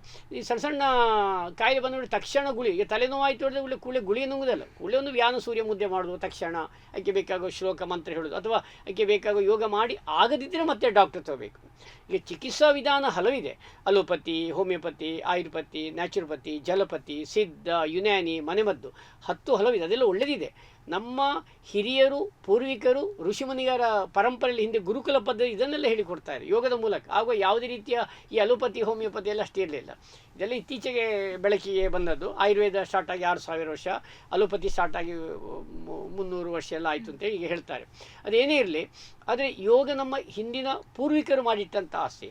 ಯಾಕಂದರೆ ಇದರಿಂದ ನಿತ್ಯ ನಿರಂತರ ಮಾಡಿದಾಗ ಇದು ಯಾಕೆ ವರ್ಕೌಟ್ ಆಗ್ತದೆ ಅಂದರೆ ನಮ್ಮ ದೇಹದಲ್ಲಿ 11 ಜಾಯಿಂಟ್ಸ್ ಇದೆ, 1000 ಪಾರ್ಟ್ ಅದರಲ್ಲಿ ಆ್ಯಕ್ಟಿವೇಟ್ ಆಗ್ತದೆ. ಆ ಎಲ್ಲ ಭಾಗ್ಯಗಳು ಚಲನೆ ಆಗಿ ಅಲ್ಲಿ ಬೇಕಾಗೋ ಒಳ್ಳೊಳ್ಳೆ ಕೆಮಿಕಲ್ಸ್ ಬಾಡಿಯಲ್ಲಿದೆ, ಅದೆಲ್ಲ ಬಿಡುಗಡೆ ಆಗ್ತದೆ. ಈಗ ಡೋಪಮಿನ್ ಹಾರ್ಮೋನ್ಸ್ ಇದೆ, ಆಕ್ಸಿಟಾಸಿನ್ ಇದೆ, ಸೆರೋಟನಿನ್ ಇದೆ, ಒಳ್ಳೊಳ್ಳೆಯ ಎಂಡೋರ್ಫಿನ್ ಅಂತ ಒಂದು ಹಾರ್ಮೋನ್, ಅದು ಪೇಯ್ನ್ ಕಿಲ್ಲಿಂಗ್. ಕೆಲವರು ಯೋಗ ಮಾಡಿ ಹೇಳ್ತಾರೆ ನನ್ನ ಕಾಲು ಸೆಳೆತ ಕಡಿಮೆ ಆಯಿತು, ಭುಜಗ ನೋವು ಕಡಿಮೆ ಆಯಿತು, ಆ ತಾಡಾಸನ ಮಾಡಿ. ಆದ ಕಾರಣ ಯೋಗ ಮಾಡ್ತಾ ಇದ್ದಾಗೆ, ಬಟ್ ಅದು ನಿತ್ಯ ನಿರಂತರ ಮಾಡಬೇಕು. ಅದು ಮಾತ್ರ ಇವಾಗ ಸ್ವಲ್ಪ ಬ್ರೇಕ್ ಆಗ್ತಾ ಇದೆ. ಕೆಲವರು ಬರ್ತಾರೆ ಪುನಃ ಏನೋ ಒಮ್ಮೆ ಬಿಟ್ಟರೆ ಉಂಟಲ್ಲ ಮತ್ತೆ ಬಿಟ್ಟೇ ಹೋಗ್ತಾರೆ. ಅದು ಪುನಃ ಶುರುವಿಂದ ಶುರು ಮಾಡಬೇಕು. ಈಗ ಒಮ್ಮೆ ಬಿಟ್ಟರೆ ಪುನಃ ಸ್ಟಾರ್ಟಿಂಗಲ್ಲೇ ನಾವು ಮಾಡಬೇಕು, ಸ್ಪಷ್ಟ ಹೇಳ್ತಾರೆ BK ಸೆಂಗಾರ್ ಅವರೆಲ್ಲ. ಎಸ್ ಸರ್, ಈಗ ತರಗತಿಗಳ ಬಗ್ಗೆ ಹೇಳ್ತಾ ಇದ್ರು, ನೀವು ಕಲಿಸಿ ಎಷ್ಟೋ ಜನ ಯೋಗ ಟ್ರೈನರ್ಸ್ ಆಗಿದ್ದಾರೆ ಅಂತ. ಬಟ್ ವೀಕ್ಷಕರಿಗೆ ನಾನು ಇದು ಹೇಳಲೇಬೇಕು, ಸರ್ನ ಒಂದು ದೊಡ್ಡ ಗುಣ ಏನಂತ ಹೇಳಿದ್ರೆ ಅವರು ಉಚಿತ ತರಗತಿಗಳು ಮಾಡುವಂಥದ್ದು. ಯಾವುದೇ ಚಾರ್ಜಸ್ ಇಲ್ಲದೆ ಅವರು ಬರುವಾಗಲೇ ಹೇಳ್ತಾರೆ ನಾವು ಚಾರ್ಜಸ್ ಅಥವಾ ಏನು ಸರ್ ಗುರುದಕ್ಷಿಣೆನು ಹಾಗೆ ಕೇಳಿದರೆ, ನೀವು ಇಂಟ್ರೆಸ್ಟಿಂದ ಕಲಿತೀರಲ್ಲ, ನೀವು ಕಲಿತು ಇನ್ನಷ್ಟು ಜನಕ್ಕೆ ಯೋಗದ ಒಂದು ಮೆಸೇಜನ್ನು ಸಾರಬೇಕು, ಸಮಾಜದಲ್ಲಿ ಯೋಗದೊಂದು ಅವೇರ್ನೆಸ್ಸನ್ನು ಸ್ಪ್ರೆಡ್ ಮಾಡಬೇಕು, ಅದೇ ನನಗೆ ಚಾರ್ಜಸ್ ಅಂತ ಸರ್ ನಮಗೆ ಕೂಡ ಸ್ಟಾರ್ಟಿಂಗ್ ಹೋದಾಗ ಹೇಳಿದರು. ಸರ್ ಅದೊಂದು ಹೇಗೆ ಸರ್? ಯಾಕಂದರೆ ಇವತ್ತು ನೀವಿರುವಂಥ ಪೊಸಿಷನಲ್ಲಿ ಬಹುಶಃ ಯೋಗ ನೀವು ತರಗತಿಗಳಿಗೆ ತುಂಬ ಮಿನಿಮಮ್ ಚಾರ್ಜಸ್ ಇಟ್ಟು ಲ್ಯಾಕ್ಸ್ ಟುಗೆದರ್ ನೀವು ಅರ್ನ್ ಮಾಡ್ಬೋದು. ಬಟ್ ನಿಮಗೆ ಯಾಕೆ ಉಚಿತ ಮಾಡ್ಬೇಕನ್ನೋದು ಅಂದರೆ ನನಗೆ ಸುಳ್ಯದಲ್ಲಿ ನಾನು ಕಲಿಸುವಾಗ ನನ್ನ ಗುರುಗಳಾದ ಪುಟ್ಟಪ್ಪ ಜೋಶಿಯವರು ಯೋಗ ಮಾರಾಟದ ಸರಕಾಗಬಾರ್ದು, ಗುರು ಶಿಷ್ಯರ ಪರಂಪರೆಯಾಗಿ ಹೋಗಿ ನನಗೆ ಅವರು ಹಾಗೆ ಹೇಳಿದರು. ಹಾಗೆ ನಾನು ಹಾಗೆ ಹೋದೆ. ಸುಮ್ಮನೆ ನನಗೆ ಐ ಆಮ್ ಹ್ಯಾಪಿ, ಯಾಕೆಂದರೆ ಕೆಲವರು ಗುರುದರ್ಶನ ಕೊಡ್ತಾರೆ, ಅಂದರೆ ಒಂಥರ ರಿಲೇಷನ್ಶಿಪ್ ತುಂಬ ಒಳ್ಳೆ ಇರ್ತದೆ. ಏನಾದ್ರು ಡೌಟ್ಸ್ ಇದ್ದರು ಮಾತಾಡಲಿಕ್ಕೆ ಇಲ್ಲದೇ ಒಂದಿಷ್ಟು ಹಣ ಕೊಡೋದು ಮತ್ತು ಎಂಡ ಮಾಡಬಾರ್ದು ಅಂತ ಅದು ಅವರವ್ರ ವೈಯಕ್ತಿಕ. ನನ್ನ ನಿಲುವು ಹಾಗಿದೆ. ಈಗ ಯಾಕೆಂದರೆ ಪ್ರತಿಯೊಬ್ಬರಿಗೂ ಖರ್ಚು ವೆಚ್ಚ ಇರ್ತದೆ, ಒಂದು ನಾಮಿನಲ್ ಬೇಸರಿಗೆ ಮಾಡ್ತಾರೆ, ಅದೆಲ್ಲ ಒಳ್ಳೆಯದು, ಮಾಡಬಾರ್ದು ಅಂತೇನಲ್ಲ. ಬಟ್ ನನ್ನ ಕಾನ್ಸೆಪ್ಟ್ ಹಾಗೆ, ಆ ರೀತಿ ಗುರು ಶಿಷ್ಯರ ಪರಂಪರೆಯಾಗಿಯೇ ಬೆಳಬೇಕು ಅಂತ ಆ ಮಾರ್ಗದರ್ಶನ ನಾನು ಹೋಗ್ತೇನೆ. ಮತ್ತು ಒಂದಿಷ್ಟು ವರ್ಷ ಕಲಿತಾಗ ಏನಾಗ್ತದೆ, ಅವ್ರಿಗೆ ಮತ್ತೆ ಆಸಕ್ತಿ ಬರ್ತದೆ. ಮತ್ತು ನಾವು ಅವರು ನೀವೆಲ್ಲಗೆ ನಮಗೆ ಅಸಿಸ್ಟ್ ಮಾಡಲಿಕ್ಕೆ ಬನ್ನಿ ಹೇಳ್ತೇವೆ. ಯಾಕೆಂದರೆ ಯೋಗ ಕಲಿಸಬೇಕಾದ್ರೆ ಭಾಳಷ್ಟು ಕೆಲಸ ಇದೆ. ಶಿಸ್ತು, ಸತತ ಪ್ರಯತ್ನ, ದೃಢ ನಂಬಿಕೆ, ಸರೆಂಡರ್ ಎಲ್ಲ ಭಾಳ ಮುಖ್ಯ. ಯೋಗ ಪ್ರಾಕ್ಟೀಸರ್ ನಿತ್ಯ ನಿರಂತರ ಮಾಡಿ ಒಮ್ಮೆ ಗೊತ್ತೇ ಆಗೋದಿಲ್ಲ. ಒಂದು ವರ್ಷ ಮಾಡಬೇಕು ಅಂತ ಸ್ಪಷ್ಟ ಹೇಳ್ತಾರೆ. ಹಠಯೋಗ ಪ್ರದೀಪಿಗೆಯಲ್ಲಿ ಸ್ವಾತ್ಮಾರಾಮ ಋಷಿಗಳು ಹೇಳ್ತಾರೆ, 1 ವರ್ಷ ತನಕ ನೀವು ಯೋಗ ಅಭ್ಯಾಸ ಮಾಡಿ ಹಾಗೆಲ್ಲ ಹೇಳ್ತಾರೆ. ಯಾಕಂದರೆ ಅವನಿಗೆ ಅಭ್ಯಾಸ ಆಗಬೇಕಲ್ಲ. ಈಗ ನಾವೊಂದು 3 ತಿಂಗಳು ಮಾಡಿ 6 ತಿಂಗಳು ಮಾಡಿ ಆಮೇಲೆ 1 ವರ್ಷ ತನಕ ಮಾಡಿದರೆ ಮತ್ತು ನೆಕ್ಸ್ಟ್ ಅವನಿಗೆ ಟೀಚಿಂಗ್ ಲೈನಿಗೆ ಹೋಗಲಿಕ್ಕೆ ಸುಲಭ ಆಗ್ತದೆ. ಈಗ ನುರಿತ ಆಸಕ್ತ ಡೆಡಿಕೇಟೆಡ್ ಟೀಚರ್ಸು ಕಡಿಮೆ ಇದ್ದಾರೆ, ಸಾಕಾಗೋದಿಲ್ಲ. ಯಾಕಂದರೆ ಅಷ್ಟು ಯೋಗಕ್ಕೆ ಡಿಮಾಂಡ್ ಇದೆ. ಈಗ ಫ್ಲ್ಯಾಟಲ್ಲಿ ಕೇಳ್ತಾರೆ, ಕರೆಕ್ಟಾಗಿ ನಮ್ಮದು ಸಪ್ಲೈ ಕಡಿಮೆ ಇದೆ. ಈಗ ನನಗೆ ತುಂಬ ಮಂದಿ ಕೇಳ್ತಾರೆ, ಬಟ್ ಅವರು ಕೇಳೋ ಟೈಮ್ ಬೇರೆ. ಸರ್ ನಮಗೆ ಮಧ್ಯಾಹ್ನ 12 ಗಂಟೆ ಹೇಳಿಕೊಡಿ, ನನಗೆ ಟೈಮ್ ಇಲ್ಲ. ಕಲೀಲಿಕ್ಕೆ ಯಾವ ಹೊತ್ತಿಗೆ ಕಲಿಯೋದು? ಯೋಗ ಯಾವಾಗಲೂ ಮಾಡಬೇಕಾದ್ದು ಬೆಳಿಗ್ಗೆ ಮತ್ತು ಸಂಜೆ, ಬ್ರಾಹ್ಮಿ ಮುಹೂರ್ತದಲ್ಲಿ ಮತ್ತು ಸಂಜೆ. ಬಟ್ ಈಗ ಮಾಡರ್ನ್ ಲೈಫಲ್ಲಿ ಏನಾಗಿದೆ, ಟೈಮ್ ಇಲ್ಲ, ಶಿಫ್ಟ್ ಡ್ಯೂಟಿ. ಕಲೀಲಿಕ್ಕೆ ಒಮ್ಮೆ 1 ತಿಂಗಳು ಕೋರ್ಸ್ ಮಾಡಿ ಮನೆಯಲ್ಲಿ ಮತ್ತೆ ಹಾಗೆ ಮಾಡಿಕೊಳ್ಳೋ ಒಂದು ಆಪ್ಷನ್ ಇದೆ, ಹಾಗೆಲ್ಲ ಮಾಡ್ಬೋದು. ಸರ್, ಈಗ ನೀವು ಹೇಳಿದ್ರಿ ಯೋಗ ಸುಮಾರು 1 ವರ್ಷ ಮಾಡಬೇಕು ಅಥವಾ ನಾವು ತುಂಬಾನೇ ಕನ್ಸಿಸ್ಟೆನ್ಸಿ ಮೇಂಟೈನ್ ಮಾಡಬೇಕು ಒಬ್ರು ಟೀಚಿಂಗ್ ಫೀಲ್ಡಿಗೆ ಹೋಗ್ಬೇಕಂತಂದ್ರೆ. ಬಟ್ ಇವತ್ತಿನ ನಾನು ನೋಡ್ತಾ ಇರೋದು ಏನಂತ ಹೇಳಿದ್ರೆ, ಎಷ್ಟೋ ಜನ ಯೋಗ ಟೀಚರ್ಸ್ ಟ್ರೈನಿಂಗ್ ಕೋರ್ಸ್ ಅಂತೆಲ್ಲ ಕೆಲವೊಮ್ಮೆ 1 ತಿಂಗಳದಿರ್ತದೆ, ಕೆಲವೊಮ್ಮೆ 3 ತಿಂಗಳದು, ಕೆಲವೊಮ್ಮೆ 6 ತಿಂಗಳದು ಅಂತ ಕೋರ್ಸ್ಗಳನ್ನ ಮಾಡಿ ತಮ್ಮನ್ನು ತಾವು ಸರ್ಟಿಫೈಡ್ ಯೋಗ ಟ್ರೈನರ್ಸ್ ಅಂತ ಹೇಳಿ ಅವರು ಟೀಚಿಂಗಿಗೆ ಬರ್ತಾರೆ. ಆನ್ ದಿ ಅದರ್ ಹ್ಯಾಂಡ್ ತುಂಬಾ ಜನ ನಿಮ್ಗೆ ಈಗ ಫಾರ್ ಎಕ್ಸಾಂಪಲ್ ನಮ್ಮ ನೆಚುರೋಪತಿ ಕೋರ್ಸ್ ಇರ್ಬೋದು, ನಾವು 5.5 ವರ್ಷ ಪ್ಲಸ್ ಅಗೇನ್ ನಾವು MD ಮಾಡೋದು 3 ವರ್ಷ, ಸುಮಾರು 8 ವರ್ಷ ನಾವು ಯೋಗ ಕಲಿತು ಬಂದಿರ್ತೀವಿ. ಸೊ ನೀವೇನ್ ಹೇಳ್ತೀರಾ, ಹೌದಾ ಈ ರೀತಿ 1 ತಿಂಗಳು 6 ತಿಂಗಳಲ್ಲಿ ಕಲೀಲಿಕ್ಕೆ ಸಾಧ್ಯನಾ ಒಂದು ಟೀಚರ್ ಆಗುವಷ್ಟು? ಅಂದರೆ ಸ್ವಲ್ಪ ಅಲ್ಲಿ ಮೇಯ್ನ್ ಪ್ರಾಕ್ಟೀಸ್ ಇರಬೇಕು. ಗುರುಗಳೊಟ್ಟಿಗೆ ಇಷ್ಟು ಸಮಯ ಅಲ್ಲಿ ಹ್ಯಾಸ್ ಎ ಪ್ರಾಕ್ಟೀಸರಾಗಿ ಗುರುಗಳೊಟ್ಟಿಗೆ ಅಭ್ಯಾಸ ಮಾಡಿದಾಗ ಒಂದೊಂದು ವಿಷಯ ಗೊತ್ತಾಗ್ತದೆ. ಈಗ ಉದಾಹರಣೆಗೆ ಅರ್ಧ ಚಕ್ರಾಸನ ಯಾವುದು, ಅಥವಾ ಒಂದು ಕಾಯಿಲೆಗೆ ಯಾವ ಆಸನ ಮಾಡಬೇಕು, ಅವ್ರು ಹೇಗೆ ಹೇಳ್ತಾರೆ, ಎಷ್ಟು ಮಾಡಬೇಕು. ಈಗ ಸೊಂಟ ನೋವಿನ ಯಾವ ಮಾಡಬೇಕು, ಡಯಾಬಿಟಿಗೆ ಯಾವುದು ಮಾಡಬೇಕು, ಥೈರಾಯ್ಡಿಗೆ ಯಾವುದು ಮಾಡಬೇಕು, ಅದೆಲ್ಲ ಗುರು ಸಮ್ಮುಖದಲ್ಲಿ ಅವನಿಗೆ ಪ್ರಾಕ್ಟೀಸ್. ಈಗ ನ್ಯಾಚುರೋಪತಿಯಲ್ಲಿ ಒಳ್ಳೊಳ್ಳೆ ಈಗ ನಿಜವಾಗಿ ಭಾರತ ಸರ್ಕಾರದ ಆಯುಷ್ ಇಲಾಖೆ ಆಗಲಿ, ಈಗ ಉದಾಹರಣೆಗೆ ನಾನು ಬಾಲ್ಯದಲ್ಲಿ ಕಲಿತಾ ಇರುವಾಗ ಆಗ ಹೆಚ್ಚು ಪ್ರಚಾರ ಯೋಗ ಕಲಿಯಕ್ಕಿದ್ದದೇ ಧರ್ಮಸ್ಥಳ. ಸಾಮಾನ್ಯ ನಮ್ಮ ಡಾಕ್ಟರ್ ವೀರೇಂದ್ರ ಹೆಗಡೆ ಅವರ ಆಶಯದಲ್ಲಿ ಭಾಳಷ್ಟು ಕಾರ್ಯಕ್ರಮ ಆಗ್ತಾಯಿದೆ. ಆಗ ನಾನು ತುಂಬ ಇಲ್ಲಿ ಮಂಗಳೂರಿನಲ್ಲಿ ಆದ ಸಹ ಕಾರ್ಯಕ್ರಮ ನೋಡಿದೆ. ಅಲ್ಲಿ ಈಗ ಸಹ ನಿರಂತರ ಆಗ್ತಾ ಉಂಟು. ನ್ಯಾಚುರೋಪತಿ ಸಹ ಒಳ್ಳೆಯದು, ಯಾಕೆಂದರೆ ಅಲ್ಲಿ ವೈಜ್ಞಾನಿಕವಾಗಿ ಈಗ ಪ್ರತಿಯೊಂದು ಯೋಗ ಕಲಿಸಬೇಕಾದ್ರೆ ಸರ್ಟಿಫಿಕೇಟ್ ಬೇಕೇ ಬೇಕು. ಈಗ ಭಾರತ ಸರ್ಕಾರದ ಆಯುಷ್ ಇಲಾಖೆಯಲ್ಲಿ ಸಹ L1 ಬೇರೆ ಬೇರೆ ಇದಿದೆ, ಅದೆಲ್ಲ ಮಾಡಬೇಕು. ಯಾಕೆಂದರೆ ಈಗ ಮಾಡದಿದ್ದರೆ ಆಗೋದಿಲ್ಲ, ಅದು ಕ್ರಮ ಹೇಗೆ. ಆದರೆ ಸರಿಯಾಗಿ ಅವನಿಗೆ ಹೆಚ್ಚು ಅಭ್ಯಾಸ ಬೇಕಾದ್ರೆ ಗುರು ಸಮ್ಮುಖದಲ್ಲಿ ಒಟ್ಟಿಗೆ ಪ್ರಾಕ್ಟೀಸ್ ಮಾಡಬೇಕು, ಅಥವಾ ಅವರಿಗೆ ಹೋಗಿ ಅಸಿಸ್ಟ್ ಮಾಡಬೇಕು. ಈಗ ನಮ್ಮಲ್ಲಿ ಯೋಗ ಟೀಚರ್ ಆಗಬೇಕಾದ್ರೆ ಅವ ನನ್ನೊಟ್ಟಿಗೆ 4-5 ವರ್ಷ 2 ವರ್ಷ ಮಧ್ಯೆ ಬಂದು ಕಲಿತು ಕ್ಯಾಂಪಿಗೆ ಹೋದಾಗೆಲ್ಲ ಅನುಭವ ಆಗ್ತದೆ. ಈಗ ನಾವು ಅವರನ್ನು ಕ್ಯಾಂಪಿಗೆ ಕರ್ಕೊಂಡು ಹೋಗ್ತೀವಿ, ಅದು ಎಲ್ಲಿ ನಮ್ಮದು ತರಬೇತಿ ಆಗ್ತದೆ ಅಲ್ಲಿ ಕರ್ಕೊಂಡು ಹೋಗ್ತೀವಿ, ಅಥವಾ ಮನೆಯಲ್ಲಿ ಕ್ಲಾಸ್ ಮಾಡೋ ವಾಚ್ ಮಾಡಲಿಕ್ಕೆ, ಆಗ ಅವರೆಲ್ಲ ಐಡಿಯಾ ಆಗ್ತದೆ. ಮತ್ತು ನಾವು ಅವ್ರಿಗೆ ಹ್ಯಾಂಡ್ ಮಾಡ್ತೀವಿ, ನೋಡಿ ಈ ದಿನ ನೀನೊಂದು ವಾರ್ಮ್ ಅಪ್ ಎಕ್ಸಸೈಸ್ ಮಾಡಿಕೊಡು, ಈ ದಿನ ಶಶಾಂಕಾಸ ಹೇಳಿಕೊಡು, ಬದ್ಧಕೋಣಾಸ ಹೇಳಿಕೊಡು, ಆಗ ಅವರಿಗೆ ಪ್ರಾಕ್ಟೀಸ್ ಆಗ್ತದೆ. ಹಾಗೆ ಒಳ್ಳೊಳ್ಳೆಯ ತರಬೇತಿ ಕೇಂದ್ರಗಳು ಸಹ ಇದೆ, ಬಟ್ ಅದನ್ನು ಸ್ವಲ್ಪ ದೀರ್ಘಕಾಲ ಅಭ್ಯಾಸ ಮಾಡಿದರೆ ಆಗ್ತದೆ. ಟೀಚರ್ ಆಗಬೇಕಾದ್ರೆ 1 ವರ್ಷ ಎಲ್ಲ ಮಿನಿಮಮ್ ಬೇಕು, ನನ್ನ ಪ್ರಕಾರ 4-5 ವರ್ಷ ಬೇಕು. ಯಾಕೆಂದರೆ ಅವನಿಗೆಲ್ಲ ನಾಲೆಜ್ ಗೊತ್ತಿರಬೇಕು. ಈಗ ಒಂದು ಸಮಸ್ಯೆ ಬಂದವರಿಗೆ ಯಾವ ಯೋಗ ಎಷ್ಟು ಹೇಳಿಕೊಡೋದು, ಯಾಕೆ ನಾಳೆ ಯೋಗ ಮಾಡಿ ಅಡ್ಡ ಪರಿಣಾಮ ಸಹ ಬಂದದುಂಟು ತಪ್ಪಾಗಿ ಮಾಡಿದರೆ. ಯಾಕಂದ್ರೆ ನಾವು ಯೋಗ ಕಲಿಯುವಾಗ ಒಂದೊಂದು ಯೋಗ ಆಸನದ ಕೂಡ ಇಂಡಿಕೇಶನ್ ಕಾಂಟ್ರಾಂಡಿಕೇಶನ್ ನಾವು ಕಲ್ತಿರ್ಬೇಕು. ಬರೀ ನಮ್ಗೆ ಅದರ ಉಪಯೋಗ ಗೊತ್ತಿದ್ರೆ ಸಾಲದು, ನಮ್ಗೆ ಅದರದ್ದು ಕಾಂಟ್ರಾಂಡಿಕೇಶನ್ ಕೂಡ ಗೊತ್ತಿರೋದು ತುಂಬಾ ಇಂಪಾರ್ಟೆಂಟ್. ನಾವು ನಮ್ಮ ತರಗತಿಯಲ್ಲಿ ಈಗ ನೀವು ಕೇಳಿದಾಗೆ ಈ ಉದಾಹರಣೆಗೆ ಬದ್ಧಕೋಣಾಸ ಯಾರು ಮಾಡಬಾರದು, ಮೇನಿಗೆ ಆರ್ಥರೈಟಿಸ್ ತುಂಬ ಮಂಡಿ ನೋವಿದ್ದವರಿಗೆ ಮಾಡಲಿಕ್ಕೆ ಆಗೋದಿಲ್ಲ. ಅಥವಾ ವಜ್ರಾಸನ ಸಹ ನಮ್ಮ ದೇಹವನ್ನು ವಜ್ರದಂತೆ ಕಾಪಾಡುವಂಗೆ ವಜ್ರಾಸನ ಇದೆ. ಕಾಲಿನ ಪಾದಗಳ ಮಣಿಗಂಟು ನೋವು ಮಂಡಿ ನೋವು ಸಮಸ್ಯೆ ನಿಯಂತ್ರಣಕ್ಕೆ ಅಥವಾ ಆಲ್ಮೋಸ್ಟ್ ಕಡಿಮೆ ಆಗಲಿಕ್ಕೆ ಸರಿ. ಆದರೆ ಅದು ಯಾವಾಗ ಮಾಡಬೇಕು, ಸರಿ ಇದ್ದಾಗ ಮಾಡಬೇಕು. ಕ್ರಾನಿಕ್ ನೀ ಪೇನ್ ಇದ್ದಾಗ ವಜ್ರಾಸನ ಮಾಡಲಿ, ಆದರೂ ಕಲೀಲಿಕ್ಕೆ ಆಗ್ತದೆ. ಗುರು ಸಮ್ಮುಖದಲ್ಲಿ ಪಿಲ್ಲು ಕೊಟ್ಟೆಲ್ಲ ಕಲಿಸ್ತೇವೆ. ಈಗ ಮೇಯ್ನು ನಮ್ಮ ಕ್ಲಾಸಲ್ಲಿ ಫಸ್ಟ್ ಹೇಳಿದ್ರೆ ನಾವು ಕಾಂಟ್ರಾ ಇಂಡಿಕೇಶನ್ ನೋಡಿ ಇದನ್ನು ಮಾಡಬೇಡಿ ಹೇಳ್ತೀವಿ, ಸೊಂಟು ನೋವು ಇದ್ದು ಮುಂದೆ ಹೋಗಬೇಡಿ. ಒಮ್ಮೆ ಕಡಿಮೆ ಆದರೆ ಮತ್ತೆ ಎಲ್ಲ ಮಾಡ್ಬೋದು, ನಿಜ ನಿಜ. ಬಟ್ ಕರೆಕ್ಟಾಗಿ ಕಲಿಬೇಕು. ಅದಕ್ಕೆ ನಾನು ಯಾವಾಗಲೂ ಲೋವರ್ KG LKG ಸರಿ ಮಾಡಿ ಒಮ್ಮೆ ಬೇಸಿಕ್ ಕಲ್ತಾರೆ ಅಡ್ವಾನ್ಸ್ ಕಲಿಲಿಕ್ಕೆ ಸುಲಭ. ಖಂಡಿತ. ಬೇಸಿಕ್ ಬಹಳ ಇಂಪಾರ್ಟೆಂಟ್ ಯೋಗದಲ್ಲಿ. ಎಸ್, ಈಗ ನಾವು ಒಂದಷ್ಟು ಬೇರೆ ಬೇರೆ ವಿಷಯ ಮಾತಾಡಿದ್ವಿ. ಈಗ ಒಂದು ಯೋಗದ ಬೆನಿಫಿಟ್ಸ್ ಅಂತ ಬಂದಾಗ ನನ್ಗೆ ಗೊತ್ತಿರೋ ಹಾಗೆ ನಾವು ಅದನ್ನ 5 ಪ್ಲೇನ್ಸ್ ಅಲ್ಲಿ ಡಿಸ್ಕಸ್ ಮಾಡ್ಬೋದು. ಹೌದೌದು. ಮೆಂಟಲ್, ಇಮೋಷನಲ್, ಸ್ಪಿರಿಚುವಲ್, ಇಂಟೆಲೆಕ್ಚುಯಲ್ ಮತ್ತು ಫಿಸಿಕಲ್ ಅಂತ.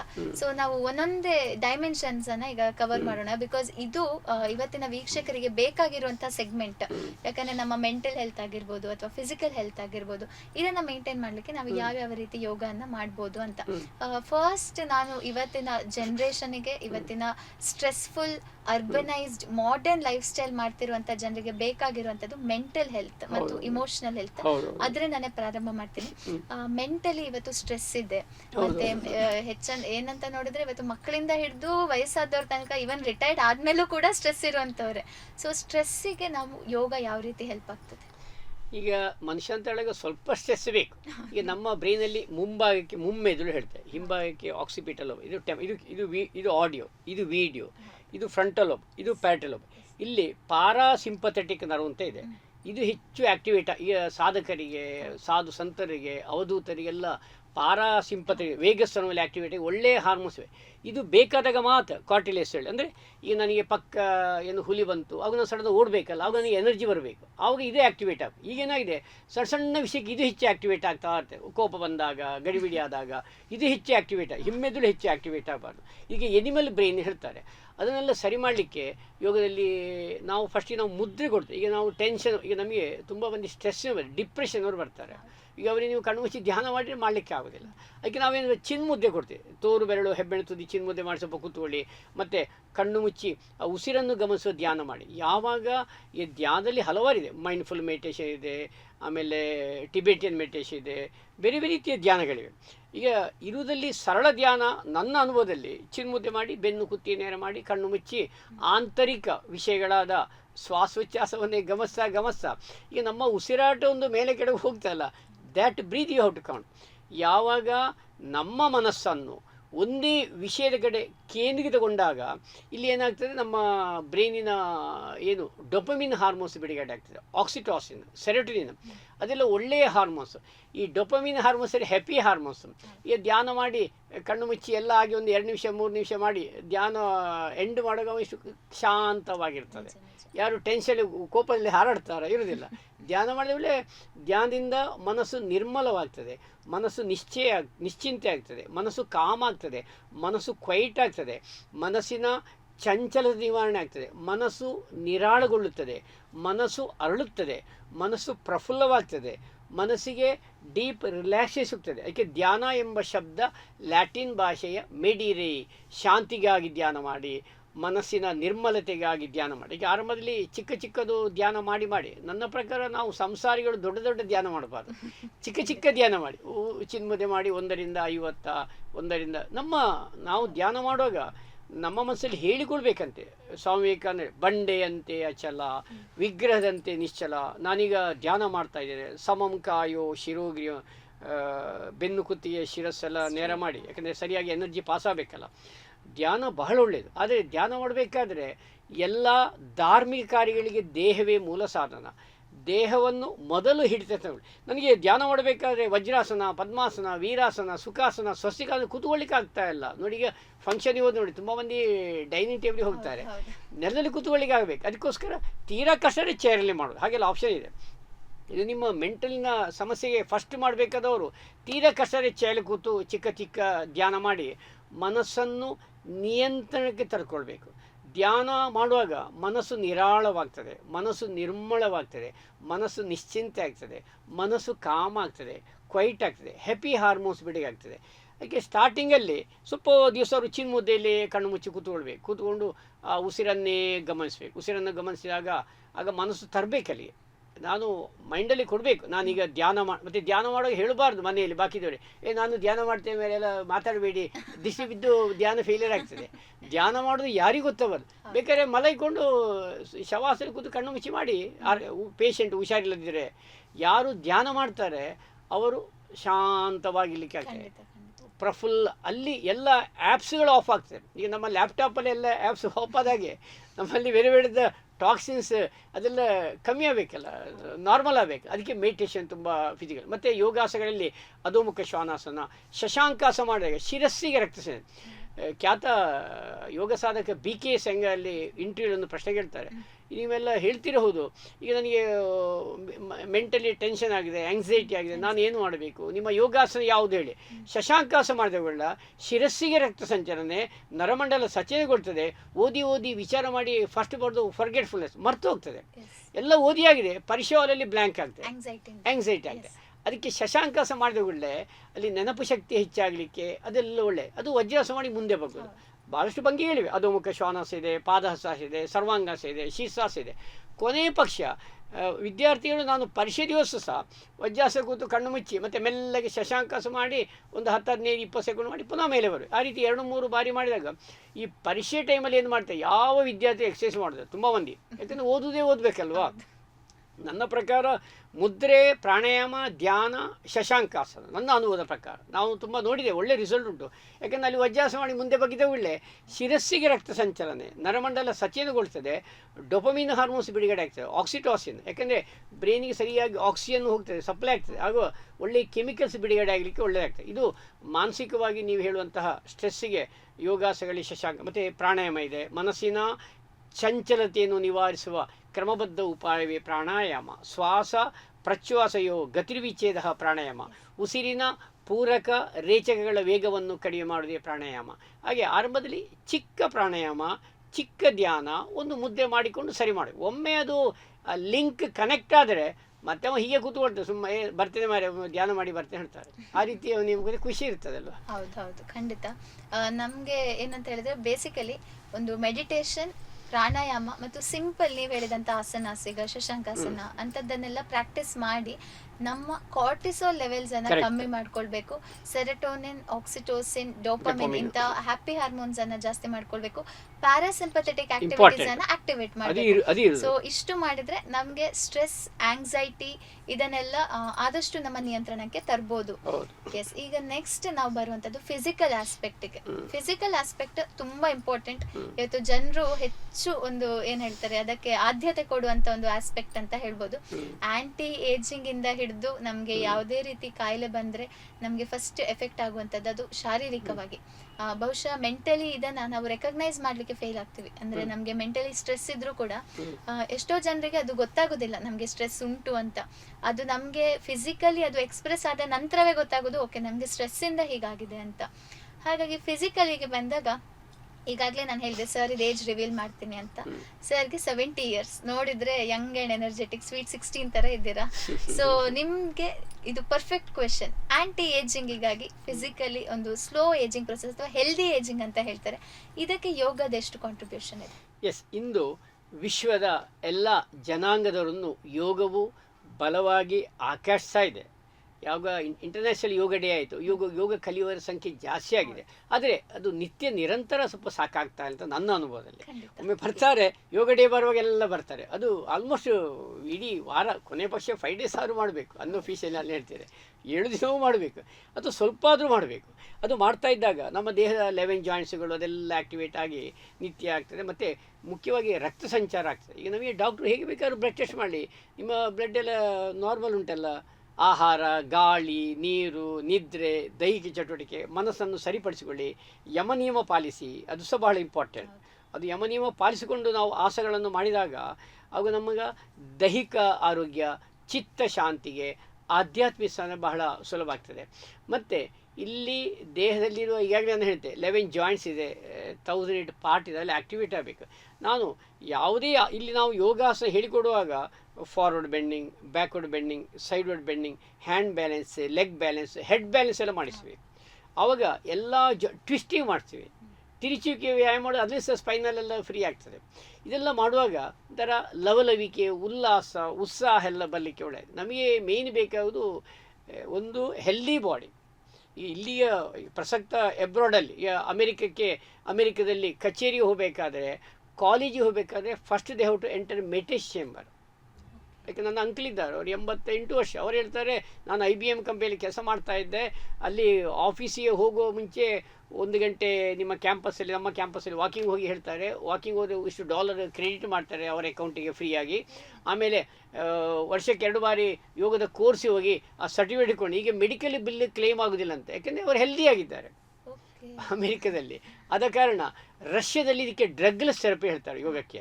ಜಪಾನಲ್ಲಿ ಎನರ್ಜಿ ಮೆಡಿಸಿನ್ ಕೋಟ್ ಮಾಡಿದ್ದಾರೆ. ಈಗ ವಿದೇಶದವರು ನಮಗೆ ಹೇಳಿದ್ರೆ ಮಾತ್ರ ಅಂತ ಹಾಗಾಗಬಾರ್ದು. ಇದು ನಮ್ಮ ಭಾರತೀಯ ಕಲೆ, ಭಾರತೀಯ ಸಂಸ್ಕೃತಿ, ಋಷಿಮುನಿಗಳೆಲ್ಲ ಮಾಡಿಟ್ಟಂಥ ಆಸೆ. ಈಗ ನಾವು ಸಮಸ್ಯೆ ಬಂದಾಗ ಹೋಗ್ಬೇಕು, ನನಗೆ ತಲೆನೋವಾಗ್ತದೆ ಅಥವಾ ಏನು ಜ್ವರ ಬಂತು, ಆಗ ನಾವು ಅಗತ್ಯ ಇದ್ದರೆ ವೈದ್ಯರ ಹತ್ರ ಉಪಚಾರ, ಏಕೆಂದರೆ ಈಗ ಒಳ್ಳೊಳ್ಳೆಯ ಟ್ರೀಟ್ಮೆಂಟಿಗೆ ಅಲೋಪತಿಯಲ್ಲಿದೆ, ಎಲ್ಲದಲ್ಲಿದೆ. ನಾವು ಎಲ್ಲಿ ಬೇಕಾದನ್ನು ಬಳಸಬೇಕು.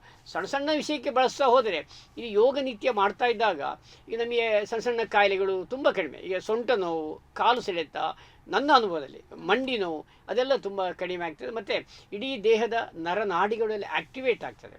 ಮತ್ತು ನಾನು ಪ್ರಾಣಾಯಾಮ ಮಾಡ್ತೀನಿ, ನಾಡಿ ಶುದ್ಧಿ ಪ್ರಾಣಾಯಾಮ ಮಾಡ್ತೀನಿ, ಸುಖ ಪ್ರಾಣಾಯಾಮ ಮಾಡ್ತೀನಿ, ಭ್ರಮರಿ ಪ್ರಾಣಾಯಾಮ ಮಾಡ್ತೀನಿ. ಶೀತಲಿ ಈ ಹವಾಮಾನ ಬದಲಾವಣೆ ಆದಾಗ, ಹೀಟ್ ಆದಾಗ ಶೀತಲಿ, ಸಿದ್ಕಾರಿ ಅದನ್ನೆಲ್ಲ ಒಳ್ಳೆ ಕೂಲಿಂಗ್ ಪ್ರಾಣಾಯಾಮ ಮಾಡಲಿಕ್ಕೆ ಆಗ್ತದೆ. ನಮ್ಮ ದೇಹದಲ್ಲಿ AC ಇಟ್ಟಾಗ ಆಗ್ತದೆಲ್ಲ ಮಾಡುವಾಗ. ಆಮೇಲೆ ಮನಸ್ಸಿನ ನಿರ್ಮತೆಗೆ ಇದು ಧ್ಯಾನ ಮಾಡ್ತೀವಿ. ಇದೆಲ್ಲ ಮಾಡುವಾಗ ನಮಗೆ ಅದು ನಮ್ಮ ಆರೋಗ್ಯ ಭಾಗ್ಯ ಕಾಪಾಡಲಿಕ್ಕೆ ಯೋಗ ಸಹಕಾರಿ. ಆದರೆ ಯೋಗ ಮಾಡುವಾಗ ಶಿಸ್ತುಬದ್ಧವಾಗಿ, ಕ್ರಮವತ್ತಾಗಿ, ಉಸಿರಿನ ಗತಿಯೊಂದಿಗೆ ಮಾಡಬೇಕು. ಎಸ್. ಸೊ ಯಾವತ್ತು ಇನ್ನು ನೀವು ಹೇಳಿದ್ರೆ ಈಗ ಯೋಗ ಮಾಡುವಾಗ ಉಸಿರಿನ ಜೊತೆ ಮಾಡಬೇಕು ಅಂತ, ಅಲ್ಲಿ ನಾನು ಸೆಕೆಂಡ್ ಪಾಯಿಂಟಿಗೆ ಬರ್ತೇನೆ. ಇವತ್ತು ಫಿಸಿಕಲ್ ಆಕ್ಟಿವಿಟಿ ಅಂತ ಹೇಳಿದ್ರೆ ನಾವು ಜಿಮ್ಮಿಗೆ ಕೂಡ ಹೋಗೋರ್ನ ತುಂಬಾ ಜನ ನೋಡ್ತೀವಿ. ಫಿಟ್ನೆಸ್ ಜಿಮ್ ಆಗಿರ್ಬೋದು, ಅಥವಾ ಏರೋಬಿಕ್ಸ್ ಆಗಿರ್ಬೋದು, ಅಥವಾ ಜುಂಬಾ, ಅಥವಾ ಬೇರೆ ಬೇರೆ ರೀತಿ ಫಿಟ್ನೆಸ್ ಆಕ್ಟಿವಿಟೀಸ್ ಅನ್ನ ನಾವು ನೋಡ್ತೀವಿ. ಅದೆಲ್ಲದಕ್ಕೂ ಯೋಗದಿಂದ ಏನು ಡಿಫರೆನ್ಸ್ ಇದೆ ಅಥವಾ ಏನು ಹೆಚ್ಚು ಅಡ್ವಾಂಟೇಜಸ್ ಇದೆ? ಪ್ರಶ್ನೆ ಇಲ್ಲಿ ಒಳ್ಳೆಯ ಪ್ರಶ್ನೆ. ಯಾಕಂದರೆ ತುಂಬ ಮಂದಿಗೆ ಜಿಮ್ಮಿಗೆ ಹೋಗ್ಬೋದು ಯಾವುದಕ್ಕೆ ಬೇಕಾಗಿ, ನಮಗೆ ಯಾವುದಾದ್ರು ಒಂದು ಎಕ್ಸಸೈಸ್ ಬೇಕೇ ಬೇಕು. ನಾವಿಲ್ಲಿ difference between yogic exercise and physical exercise, ಅಂಗವ್ಯಾಯಾಮಕ್ಕೂ ಯೋಗ ವ್ಯಾಯಾಮಕ್ಕೂ ವ್ಯತ್ಯಾಸ ಹೇಳ್ತೇವೆ. ಅಂಗವ್ಯಾಯಾಮದಲ್ಲಿ ಶ್ರಮ ಜಾಸ್ತಿ, ಯೋಗದಲ್ಲಿ ಶ್ರಮ ಕಡಿಮೆ. ಅಂಗವ್ಯಾಯಾಮದಲ್ಲಿ ಉಸಿರಿನ ಗತಿ ಶೀಘ್ರ, ಶ್ವಾಸೋಚ್ಛ್ವಾಸ ಶೀಘ್ರ ಆಗ್ತದೆ. ಈಗ ಓಡುವುದು, ವೆಯ್ಟ್ ಲಿಫ್ಟ್ ಮಾಡುವಾಗ ಮೇಲೆಗಡೆ. ಯೋಗ ವ್ಯಾಯಾಮದಲ್ಲಿ ಶ್ವಾಸ ಉಚ್ಛ್ವಾಸ ಲಯಬದ್ಧವಾಗಿ ಕ್ರಮವತ್ತಾಗಿ ಆಗ್ತದೆ. ಅಂಗವ್ಯಾಯಾಮ ಮಾಡಬೇಕಾದ್ರೆ ಹೆಚ್ಚಿನ ಖರ್ಚಿನ ಸಾಧನ, ಸಲಕರಣೆಗಳು, ಸಾಮಗ್ರಿಗಳು ಬೇಕು. ಯೋಗ ಮಾಡಬೇಕಾದ್ರೆ ಚಿಕ್ಕ ಒಳ್ಳೆ open air, fresh air, greenery ಪ್ಲೇಸಲ್ಲಿ ಒಂದು ಮ್ಯಾಟ್ ಸಾಕು ಯೋಗ ಮಾಡಲಿಕ್ಕೆ. ಆಮೇಲೆ ಅಂಗವ್ಯಾಯಾಮದಲ್ಲಿ ನಮ್ಮ ಮೂಮೆಂಟ್, ಚಲನೆ ಫಾಸ್ಟ್ ಇರ್ತದೆ. ಯೋಗದಲ್ಲಿ ಲಯಬದ್ಧವಾಗಿರ್ತದೆ. ಆದರೆ ನಾನು ಹೇಳೋದು, ಯಾವುದಾದ್ರು ಒಂದು ಎಕ್ಸಸೈಸ್ ಬೇಕೇ ಬೇಕು. ವಾಕಿಂಗ್ ಆಗಲಿ, ಜಿಮ್ ಆಗಲಿ, ಫಿಸಿಯೋಥೆರಪಿ ಆಗಲಿ, ಅಥವಾ ಸ್ವಿಮ್ಮಿಂಗ್ ಆಗಲಿ, ನಡಿಗೆ ಆಗಲಿ, ಅಥವಾ ಅದೇ ಯೋಗ ಅಲ್ಟಿಮೇಟ್ ಅಂತ ನಮ್ಮ ದಾಖಲೆಗಳು ಹೇಳ್ತದೆ, ಸಮೀಕ್ಷೆಯು ಹೇಳ್ತಾರೆ, ವೈಜ್ಞಾನಿಕವಾಗಿ ಸಹ ದೃಢಪಟ್ಟಿದೆ. ಈ ಕೆಲವರಿಗೆ ಯೋಗ ಮಾಡಲಿಕ್ಕೆ ಜಿಮ್ ಮಾಡಿ ಸ್ವಲ್ಪ ಮಾಡಲಿ, ಅವರಿಗೆ ಬೇಕಾದ. ಆದರೆ ಜಿಮ್ ಮಾಡಿ ಶವಾಸನ ರಿಲ್ಯಾಕ್ಸ್ ಮಾಡಬೇಕು. ನಾವೇನಾಗಿದೆ ಅಂದರೆ ಇಡೀ ದಿವಸ ಓಡಾಡ್ತೇವೆ, ರಿಲ್ಯಾಕ್ಸಿಂಗ್ ಟೆಕ್ನಿಕ್ ಗೊತ್ತಿಲ್ಲ ನಮಗೆ. ಯೋಗದಲ್ಲಿ ರಿಲ್ಯಾಕ್ಸಿಂಗ್ ಟೆಕ್ನಿಕ್ ಇದೆ. ನನ್ನ ಪ್ರಕಾರ ಯಾರಿಗೆ BP ಇದೆ ಅಥವಾ ಟೆನ್ಷನ್ ಆಗ್ತದೆ, ಆ್ಯಂಗ್ಸೈಟಿ ಆಗ್ತದೆ, ಆಗ ನೀವು ಹೇಳಿದ್ರಲ್ಲ, ಅವರು ಶವಾಸನ ದಿವಸಕ್ಕೆ 3 ಬಾರಿ ಮಾಡಬೇಕು. ಶವಾಸ ಮಾಡುವಾಗ ರಿಲ್ಯಾಕ್ಸ್ ಆಗ್ತದೆ, ರಿಲೀಸ್ ಆಗ್ತದೆ, ರಿಲೀಫ್ ಆಗ್ತದೆ, ನರನಾಡಿಗಳೆಲ್ಲ ಸೆಟ್ಲ್ ಆಗ್ತದೆ, ಎಲ್ಲ ಫ್ರೀ ಆಗ್ತದೆ, ಹಗುರಾಗ್ತದೆ. ಮನಸ್ಸನ್ನು ಒಂದೆಡೆ ಕೇಂದ್ರೀಕೃತಗೊಂಡು ಎಲ್ಲ ಹಾರ್ಮೋನ್ಸ್ ಬಿಡುಗಡೆ ಆಗಿ ಒಂಥರ ಹಗೂರಾಗಿ ಶವಾಸನ ಇದ್ದಾಗ ಪುನಃ ರಿಫ್ರೆಶ್ ಆಗ್ತವೆ. ಇಡೀ ದಿವಸ ನಾನು ಓಡಾಡೋದು, ಅಡ್ಡಾಡೋದು, ರೆಸ್ಟ್ಲೆಸ್ ಆಗೋದು, ಸುಮ್ಮನೆ ಕೊನೆಯ ಪಕ್ಷ ಸೋಫಾದಲ್ಲಿ ಕೂತಾರಿಗೆ ಕಣ್ಣು ಮುಚ್ಚಿ ಅಲ್ಲಿ ಉಸಿರನ್ನು ಗಮನಿಸಿ ಮಾಡ್ಬೋದು. ಈ ಆಫೀಸಲ್ಲಿ ಆದರೆ ಅಥವಾ ಸರಿಯಾದ ಕಾರ್ಪೆಟ್ ಹಾಕಿ ಶವಾಸ ಸಹ ಮಾಡ್ಬೋದು. ಹೌದು. ಆಕ್ಚುಲಿ ಇವತ್ತಿನ ಯೂತ್ ಅಲ್ಲಿ ತುಂಬಾ ಜಿಮ್ಮಿನ ಕಡೆ ನಾವು ಒಲವನ್ನ ನೋಡ್ತೀವಿ. ಸೊ ನನ್ಗೆ ಒಂದಷ್ಟು ನಾನು ತಿಳ್ಕೊಂಡಿದ್ ಪ್ರಕಾರ ಹೇಳ್ತೀನಿ, ಜಿಮ್ ಅಲ್ಲಿ ಏನಂತ ಹೇಳಿದ್ರೆ ನಾವು ಸ್ಟ್ರೆಂಥನಿಂಗ್ ಜಾಸ್ತಿ ಮಾಡ್ತೀವಿ. ಬಿಕಾಸ್ ನಮ್ಮ ಮಸಲ್ಸ್ ಗೆ ಸ್ಟ್ರೆಂಥನಿಂಗ್ ಕೂಡ ಇಂಪಾರ್ಟೆಂಟ್. ಸೊ ಅಂತ ಸ್ಟ್ರೆಂಥನಿಂಗ್ ಅನ್ನ ನಾವು ಜಿಮ್ ಅಲ್ಲಿ ಮಾಡ್ತೀವಿ. ಬಟ್ ಫ್ಲೆಕ್ಸಿಬಿಲಿಟಿ ಇನ್ಕ್ರೀಸ್ ಆಗುವಂತದ್ದು ನಮ್ದು ಯೋಗದಲ್ಲಿ. ಮತ್ತೆ ನಾವು ಎಷ್ಟೇ ಮಸಲ್ಸ್ ಅನ್ನ ಸ್ಟ್ರೆಂಥನಿಂಗ್ ಮಾಡಿದ್ರು ಕೂಡ ನಮ್ಮ ಬಾಡಿ ಫ್ಲೆಕ್ಸಿಬಲ್ ಆಗಿರ್ಬೇಕು. ಅದಾದ ನಂತರ ಮಸಲ್ಸ್ ಗೆ ರಿಲ್ಯಾಕ್ಸೇಷನ್ ಬೇಕು ಅಂತ ಹೇಳಿದ್ರೆ ನಾವು ಯೋಗದಲ್ಲಿ ಸ್ಟ್ರೆಚಿಂಗ್ ಮಾಡ್ಬೇಕು. ಸೊ ನೀವೀಗ ಇತ್ತೀಚೆಗೆಲ್ಲ ಯಾವ್ದು ಜಿಮ್ ಟ್ರೈನರ್ಸ್ ಕೂಡ ನಮ್ಗೆ ವೇಟ್ ಲಿಫ್ಟಿಂಗ್ ಮಾಡಿಸಿದ್ರು, ಕಾರ್ಡಿಯೋ ಮಾಡಿಸಿದ್ರು, ಏನ್ ಮಾಡಿಸಿದ ನಂತರ ಲಾಸ್ಟ್ ಗೆ ಹೇಳ್ತಾರೆ ಸ್ವಲ್ಪ ಸ್ಟ್ರೆಚಿಂಗ್ ಮಾಡಿ ಅಂತ. ಸೊ ಅದ್ರಲ್ಲಿ ತುಂಬಾ ರಿಲೀಫ್ ಆಗ್ತದೆ. ಅಂಡ್ ಇದು ಪರ್ಸನಲಿ ನಾನು ಎಕ್ಸ್ಪೀರಿಯನ್ಸ್ ಮಾಡಿರೋದ್ರಿಂದ ನಾವು ಹೇಳ್ಬೋದು, ಕಾಂಬಿನೇಷನ್ ಆಫ್ ವರ್ಕ್ಔಟ್, ಎಸ್ಪೆಷಲಿ ಯೋಗನ ಇನ್ಕ್ಲೂಡ್ ಮಾಡ್ಲೇಬೇಕು ಪ್ರತಿಯೊಂದರಲ್ಲೂ. ಬಿಕಾಸ್ ಬ್ರೀದಿಂಗ್ ಅಲ್ಲಿ ನಮ್ಗೆ ತುಂಬಾ ಅಂದ್ರೆ ತುಂಬಾ ಬೆನಿಫಿಟ್ಸ್ ಇರ್ತದೆ. ನಾವು ಬ್ರೀದಿಂಗ್ ಅನ್ನ ಜೊತೆಗೆ ಕೋಆರ್ಡಿನೇಟ್ ಮಾಡಿ ಮೂವ್ಮೆಂಟ್ ಮಾಡೋದಕ್ಕೂ ವಿದೌಟ್ ಬ್ರೀದಿಂಗ್ ಮೂವ್ಮೆಂಟ್ ಮಾಡೋದಕ್ಕೂ ತುಂಬಾ ಡಿಫ್ರೆನ್ಸ್ ಇದೆ ಅಲ್ವಾ? ಹೌದು. ಮಾಡ್ಬೋದು. ಈಗ ಯೋಗವನ್ನು ಇದಕ್ಕೆ ಪೂರಕವಾಗಿ 7ರಿಂದ 100 ವರ್ಷ ತನಕ ಮಾಡ್ಬೋದು. ಈ ಜಿಮ್ ಒಂದು ಸೀಮಿತ ಅವಧಿ, ಒಂದು 30, 40, 50 ಆದಮೇಲೆ ಅದು ಒಟ್ಟಾರೆಯಾಗಿ ಒಂದು ಎಕ್ಸಸೈಸ್ ಬೇಕು. ಅವನಿಗೆ ಯೋಗ ಬೇಡ, ಜಿಮ್ಮಿಗೆ ಹೋಗಲಿ, ಆದರೆ ಅವನಿಗೆ ಬೇಕಾದ್ದು ಮಾಡಬೇಕು, ಎಲ್ಲವೂ ಮಾಡಬೇಕು. ಈಗ ಅವನಿಗೆ ಈಗ ನಾನು ಕ್ಲೈಮಿಂಗ್ ಮಾಡ್ತೇನೆ, ನಾನು ಗುಡ್ಡ ಬೆಟ್ಟ ಹತ್ತೆ, ಅವಾಗ ಇನ್ನೂ ಸ್ಟ್ರಾಂಗ್ ಆಗಲಿ ಬೇಕಾದ್ರೆ ಮಾಡಿಕೊಳ್ಳೋದು. ಕೆಲವು ಅಥ್ಲೆಟಿಕ್ಗಳಿಗೆ ಕೆಲವು ಬೇಕಾದ್ರೆ ಅದಕ್ಕೆ ಬೇಕಾದ್ರೆ ಅವು ಮಾಡಿಕೊಳ್ಳೋದು. ಆದರೆ ಒಟ್ಟಾರೆಯಾಗಿ ನಾವು ಫಲಿತಾಂಶ ಸಮೀಕ್ಷೆ ಪ್ರಕಾರ ಅಥವಾ ನಮ್ಮ ಅನುಭವ ಪ್ರಕಾರ ಯೋಗ ಅಲ್ಟಿಮೇಟ್, ಅದ್ರ ಬಗ್ಗೆ ಡೌಟ್ಸ್ ಇಲ್ಲ. ಯಾಕೆಂದರೆ ಅಲ್ಲಿ ರಿಲ್ಯಾಕ್ಸ್ ಆಗ್ತದೆ ಮತ್ತು ವಿ ವಾಂಟ್ ಹೆಲ್ದಿ ಬಾಡಿ. ನನಗೆ ನನ್ನ ಮನಸ್ಸು ಬ್ಯಾಲೆನ್ಸಲ್ಲಿರಬೇಕು, ನನ್ನ ಇಡೀ ದಿವಸ ಸಮಚಿತ್ತಲ್ಲಿರಬೇಕು. ಸಮತ್ವಂ ಯೋಗ ಉಚ್ಯತೆ, ನೀವಾಗಿ ಹೇಳಿದಲ್ಲ ಅಲ್ಲ. ಆಮೇಲೆ ಸತ್ತು ದೀರ್ಘಕಾಲ ನಾವು ಅಭ್ಯಾಸ ಮಾಡಿದಾಗ ಭಗವದ್ಗೀತೆಯಲ್ಲಿ ಸಾಕಷ್ಟು ಇದರ ಬಗ್ಗೆ ಮಾಡಿದೆ. ಆಮೇಲೆ ಯೋಗ ವಾಸಿಷ್ಠ ಗ್ರಂಥದಲ್ಲಿ ಇವರು ಸಹ ವಸಿಷ್ಠ ಮುನಿಗಳು ಮನಃ ಪ್ರಶಮನೋಪಾಯ ಯೋಗ ಇತ್ಯವಿದ್ಯತೆ, ಮನಸ್ಸನ್ನು ಪ್ರಶಾಂತಗೊಳಿಸುವ ಕ್ರಮಬದ್ಧ ಉಪಾಯವೇ ಯೋಗ. ಯೋಗದಲ್ಲಿ 10 ಹಲವು ವ್ಯಾಖ್ಯಾನ. ನೀವು ಆರಂಭದಲ್ಲಿ ಹೇಳಿದೆ, ಮನಸ್ಸನ್ನು ಶಿಸ್ತಿಗೆ ಒಳಪಡಿಸುವುದೇ ಯೋಗ, ಚಂಚಲವಾದ ಮನಸ್ಸನ್ನು ಒಂದೆಡೆ ನಿಲ್ಲಿಸುವುದೇ ಯೋಗ, ನೋವು ಮತ್ತು ದುಃಖಗಳ ಸ್ಪರ್ಶದಿಂದ ಬಿಡುಗಡೆಯಾಗುವುದೇ. ನೋಡಿ, ಇದೆಲ್ಲ ಯೋಗದಲ್ಲಿ ಸಿಗ್ತದೆ ಅಲ್ವಾ? ಆದ ಕಾರಣ ಯೋಗ ದೈಹಿಕ, ಮಾನಸಿಕ, ಸಾಮಾಜಿಕ, ಆಧ್ಯಾತ್ಮಿಕವಾಗಿ ವಿಕಸಗೊಳ್ಳಲಿಕ್ಕೆ ಸಹಕಾರಿಯಾಗ್ತದೆ. ಬಟ್ ಇದಕ್ಕೆ ಅವನಿಗೆ ಮತ್ತು ಯೋಗದಲ್ಲಿ ಅವನು ಡೆಡಿಕೇಶನ್ ಇರಬೇಕು. ಅಂದರೆ ಬೆಳಿಗ್ಗೆ ನಾವು ಬೇಗ ಹೇಳ್ಬೇಕಾಗ್ತದೆ. ಆಯ್ತು, ಈಗ ಮಾಡರ್ನ್ ಲೈಫಲ್ಲಿ ಹೇಳಿಗ ಶಿಫ್ಟ್ ಡ್ಯೂಟಿ ಸಂಜೆ ಆದರೂ ಮಾಡ್ಬೋದಲ್ವಾ? ತೀರಾ ಟೈಮ್ ಕಡಿಮೆ 11, 10 ಆ ಖಾಲಿ ಹೊಟ್ಟೆಯಲ್ಲಿ ಅದರ ನಿಯಮಗಳ ಪಾಸಿ ಕಲೀಲಿಕ್ಕೆ ಆ ಹೊತ್ತಿಗೆ ಮಾಡೋದು. ಆದರೆ ಬೆಸ್ಟ್ ಟೈಮ್ ನಾವು ಬ್ರಾಹ್ಮಿ ಮುಹೂರ್ತಕ್ಕೆ ಒತ್ತು ಕೊಡ್ತೇವೆ. ಸೊ ಈಗ ನೀವು ಹೇಳಿದ್ರಿ ಯೋಗದಲ್ಲಿ ಮಾಡರ್ನ್ ಲೈಫ್ ಮಾಡ್ಲಿಕ್ಕೆ ಟೈಮಿಂಗ್ಸ್ ಎಲ್ಲ ಕಷ್ಟ. ಆ ರೀತಿ ಬೇರೆ ಬೇರೆ ಕ್ರೈಟೀರಿಯಾ ಇರ್ತದೆ. ಅಂದ್ರೆ ಕೆಲವರಿಗೆ ಓಲ್ಡ್ ಏಜ್ ಅಂತ ಮಾಡೋದಿಲ್ಲ, ಕೆಲವೊಬ್ಬರಿಗೆ ಯಾವುದೋ ಒಂದು ಆರೋಗ್ಯ ಸಮಸ್ಯೆ ಅಂತ ಹೇಳಿದ್ರೆ ನಮ್ಗೆ ಈಗ ಬ್ಯಾಕ್ ಪೇನ್ ಆಗಿರ್ಬೋದು ಅಥವಾ ಶೋಲ್ಡರ್ ಪೇನ್, ನೆಕ್ ಪೇನ್, ಈ ರೀತಿಯಾದ ಆರೋಗ್ಯ ಸಮಸ್ಯೆಗಳಿಂದ ನಾವು ಮಾಡ್ಲಿಕ್ಕೆ ಆಗೋದಿಲ್ಲ ಅಂತ. ಸೊ ಎಕ್ಸ್ಕ್ಯೂಸ್ ಸಾಕಷ್ಟು ನಮ್ಮಲ್ಲಿ ಇದೆ ಮಾಡದೇ ಇರೋದಕ್ಕೆ. ಬಟ್ ನೀವು ಒಂದು ವೀಕ್ಷಕರಿಗೆ ದೇಲಂಪಡಿ ಸರ್ ಹತ್ರ ಬಂದ್ರೆ ಅವರು ನೀವೇನೇ ಎಕ್ಸ್ಕ್ಯೂಸ್ ಇದ್ರೆ ನಿಮ್ಮ ಹತ್ರ ಯೋಗ ಮಾಡಿಸ್ತಾರೆ. ಬಿಕಾಸ್ ಅವ್ರ ಹತ್ರ ಒಂದು ಅದಕ್ಕೆ ಉಪಾಯ ಇದೆ. ಎಂಥ ನಾವು ಪ್ರಾಬ್ಲಮ್ ತಂದ್ರು ಕೂಡ, ಹೌದಾ ಈ ಪ್ರಾಬ್ಲಮ್ ಇದೆ ಹಾಗಾದ್ರೆ ಹೀಗೆ ಮಾಡಿ ಅಂತ ಸೊಲ್ಯೂಷನ್ ಕೊಡ್ತಾರೆ. ಸೊ ನಾನು ಒಂದೊಂದೇ ಕೇಳ್ತಾ ಹೋಗ್ತೀನಿ, ಅಂತವ್ರು ಹೇಗೆ ಯೋಗ ಮಾಡ್ಬೋದು ಅಂತ ಹೇಳಿ. ಅದಕ್ಕೆ ಪೂರಕವಾಗಿ ಈಗ ನೀವು ಸಮಸ್ಯೆ ಇದ್ದವರು, ಓಲ್ಡ್ ಏಜ್ ಪೀಪಲ್, ನನ್ನ ಅನುಭವದ ಪ್ರಕಾರ ಈಗ ನಮ್ಮಲ್ಲಿ ತುಂಬ ಸಮಸ್ಯೆ ಇರಬಾರ್ದು. ನನಗೆ ಹೆಚ್ಚಿನ ಬರೋದು, ಟು ಬಿ ಫ್ರ್ಯಾಂಕ್, ಎಲ್ಲ ಚಿಕಿತ್ಸೆ ಆಗಿದೆ. ಅಲೋಪತಿ, ಹೋಮಿಯೋಪತಿ, ಆಯುರ್ಪತಿ, ನ್ಯಾಚುರೋಪತಿ, ಜಲಪತಿ, ಸಿದ್ಧ, ಯುನಾನಿ, ಮನೆಮದ್ದು, ಹಾಗೆ ತುಂಬ ಮಂದಿ ನನ್ನ ಜೊತೆ ಬರ್ತಾರೆ. ನೋಡಿ ನಿಮ್ಮ ಯೋಗ ಮಾಡಿ ನೋಡೋಣ ಅಂತ. ಹಾಗೆ ಬರ್ತಾರೆ, ಏನಾದ್ರು ಮುದ್ದೆ ಹೇಳಿಕೊಡಿ, ಮಂತ್ರ ಹೇಳಿಕೊಡಿ ಹೇಳ್ತಾರೆ. ಆಗ ನಾನೇನು ಮಾಡ್ತೇನೆ ಅಂದರೆ ಆರಂಭದಲ್ಲಿ ಅವರಿಗೆ ಮಲಗಿ ಮಾಡೋದು ಮಾಡಿಸಿ. ಈಗ ಸೊಂಟು ನೋವು ಇದ್ದವರಿಗೆ ನಿಂತುಕೊಂಡು ಮಾಡ್ಲಿಕ್ಕೆ ಆಗ್ತದ, ಅತಿಯಾದ ಒಬೆಸಿಟಿ ಇದ್ದವರಿಗೆ ನಿಂತುಕೊಂಡು ಆಗ್ತದೆ. ಮಲಗಿ ಸೊನ್ನೆ ಬರಿಸೋದು, ತಿರುಚುವಿಕೆ, ಟ್ವಿಸ್ಟಿಂಗ್ ವ್ಯಾಯಾಮ ಮಾಡಿದ್ರೆ ಬೇಗನೆ ರಿಲ್ಯಾಕ್ಸ್ ಆಗ್ತದೆ ಮತ್ತು ಹೆಚ್ಚು ಬೆನಿಫಿಟ್ಸ್ ಸಿಗುತ್ತೆ. ಮತ್ತು ಅವರು ಬೇಗ ಎದ್ದೇಳು ನಿಂತುಕೊಂಡು ಎಲ್ಲ ಮಾಡ್ತಾರೆ ಅವರು. ಹೌದು. ಸೊ ನಾವು ಸ್ಟೆಪ್ ಬೈ ಸ್ಟೆಪ್ ಮತ್ತೆ ಬಂದವರಿಗೆ ಫಸ್ಟಿಗೆ ಯೋಗ ಕಷ್ಟ ಅಂತ ಅನ್ಸೋದಿಲ್ಲ. ಸರ್ ಹತ್ರ ಹೋದ್ರಲ್ವಾ, ಅದೇ ನೀವು ಹೇಳಿದಾಗೆ ಅದೇ ಇರ್ಬೇಕು. ಫಸ್ಟ್ ನೀವು ಮಲಗಿಸಿ ಯೋಗ ಈಸಿ ಅಂತ ಅವ್ರಿಗೆ ಸ್ಮಾಲ್ ಡೋಸೇಜ್ ಅನ್ನ ಕೊಟ್ಟು ಮತ್ತೆ ಅವ್ರಿಗೆ ಇಂಟ್ರೆಸ್ಟ್ ಬಂದು ನೀವು ಹೆವಿ ಡೋಸೇಜ್ ಕೊಡುವಾಗ ಅವ್ರಿಗೆ ಅದು ಹೆವಿ ಅನ್ಸೋದಿಲ್ಲ. ಅದು ನಿಮ್ದು ಟ್ರಿಕ್ಸ್ ಅಂತ ನಾನು ಅನ್ಕೊಳ್ತೀನಿ. ನಾವು ಹೇಳ್ತೀವಿ ಯೋಗ ಕಠಿಣ ಆಯ್ಕೆ, ಗುಳಿಗೆ ನುಂಗುವುದು ಸುಲಭ ಆಯ್ಕೆ. ಒಮ್ಮೆ ನಾವು ಬಂದರೆ ಯಾರು ಯೋಗವನ್ನು ಒಂದು 3 ತಿಂಗಳು ಮಾಡಿದ್ದಾರೆ ನಿಜವಾಗಿ ಡೆಡಿಕೇಟೆಡ್ ಆಗಿ, ಮತ್ತೆ ಲೈಫ್ ಲಾಂಗ್ ಬಿಡುದಿಲ್ಲ, ಮತ್ತೆ ಅವನಿಗೆ ಹೆಲ್ದಿ ಆಗಿರ್ಲಿಕ್ಕೆ ಖುಷಿ ಆಗ್ತದೆ. ಹೌದೌದು, ಖಂಡಿತ. ಒಂದಿನ ಯೋಗ ಮಾಡಿ ಇನ್ನೊಂದಿನ ಯೋಗ ಮಾಡದೇ ಇರುವ ಆ ಲೈಫ್ ಇದು ಡಿಫ್ರೆನ್ಸ್ ನನಗೆ ಕೂಡ ಪರ್ಸನಲಿ ಗೊತ್ತಿದೆ.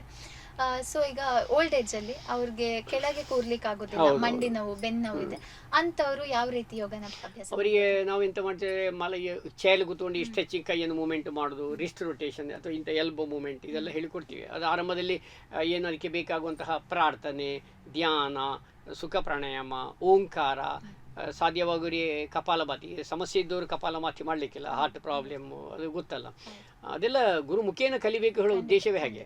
ಮತ್ತು ಭುಜಗಳ ವ್ಯಾಯಾಮ, ಕೆಲವು ನೆಕ್ ಎಕ್ಸಸೈಸಲ್ಲಿ ಚೇರ್ ಕೂತೇ ಮಾಡ್ಬೋದು. ಮತ್ತು ನಾವೇನು ಮಾಡ್ತೇವೆ, ಓಲ್ಡ್ ಏಜಿನವರಿಗೆ ಸಮಸ್ಯೆ ಇದ್ದರೆ ಲೇಯಿಂಗ್ ಡೌನ್ ಮಾಡ್ತೀವಿ. ಮಲಗ್ತಾರೆ, ಅದು ಸಹ ಮಲಗಿ ಮಾಡೋದು ಸಮಸ್ಯೆ ಇಲ್ಲ.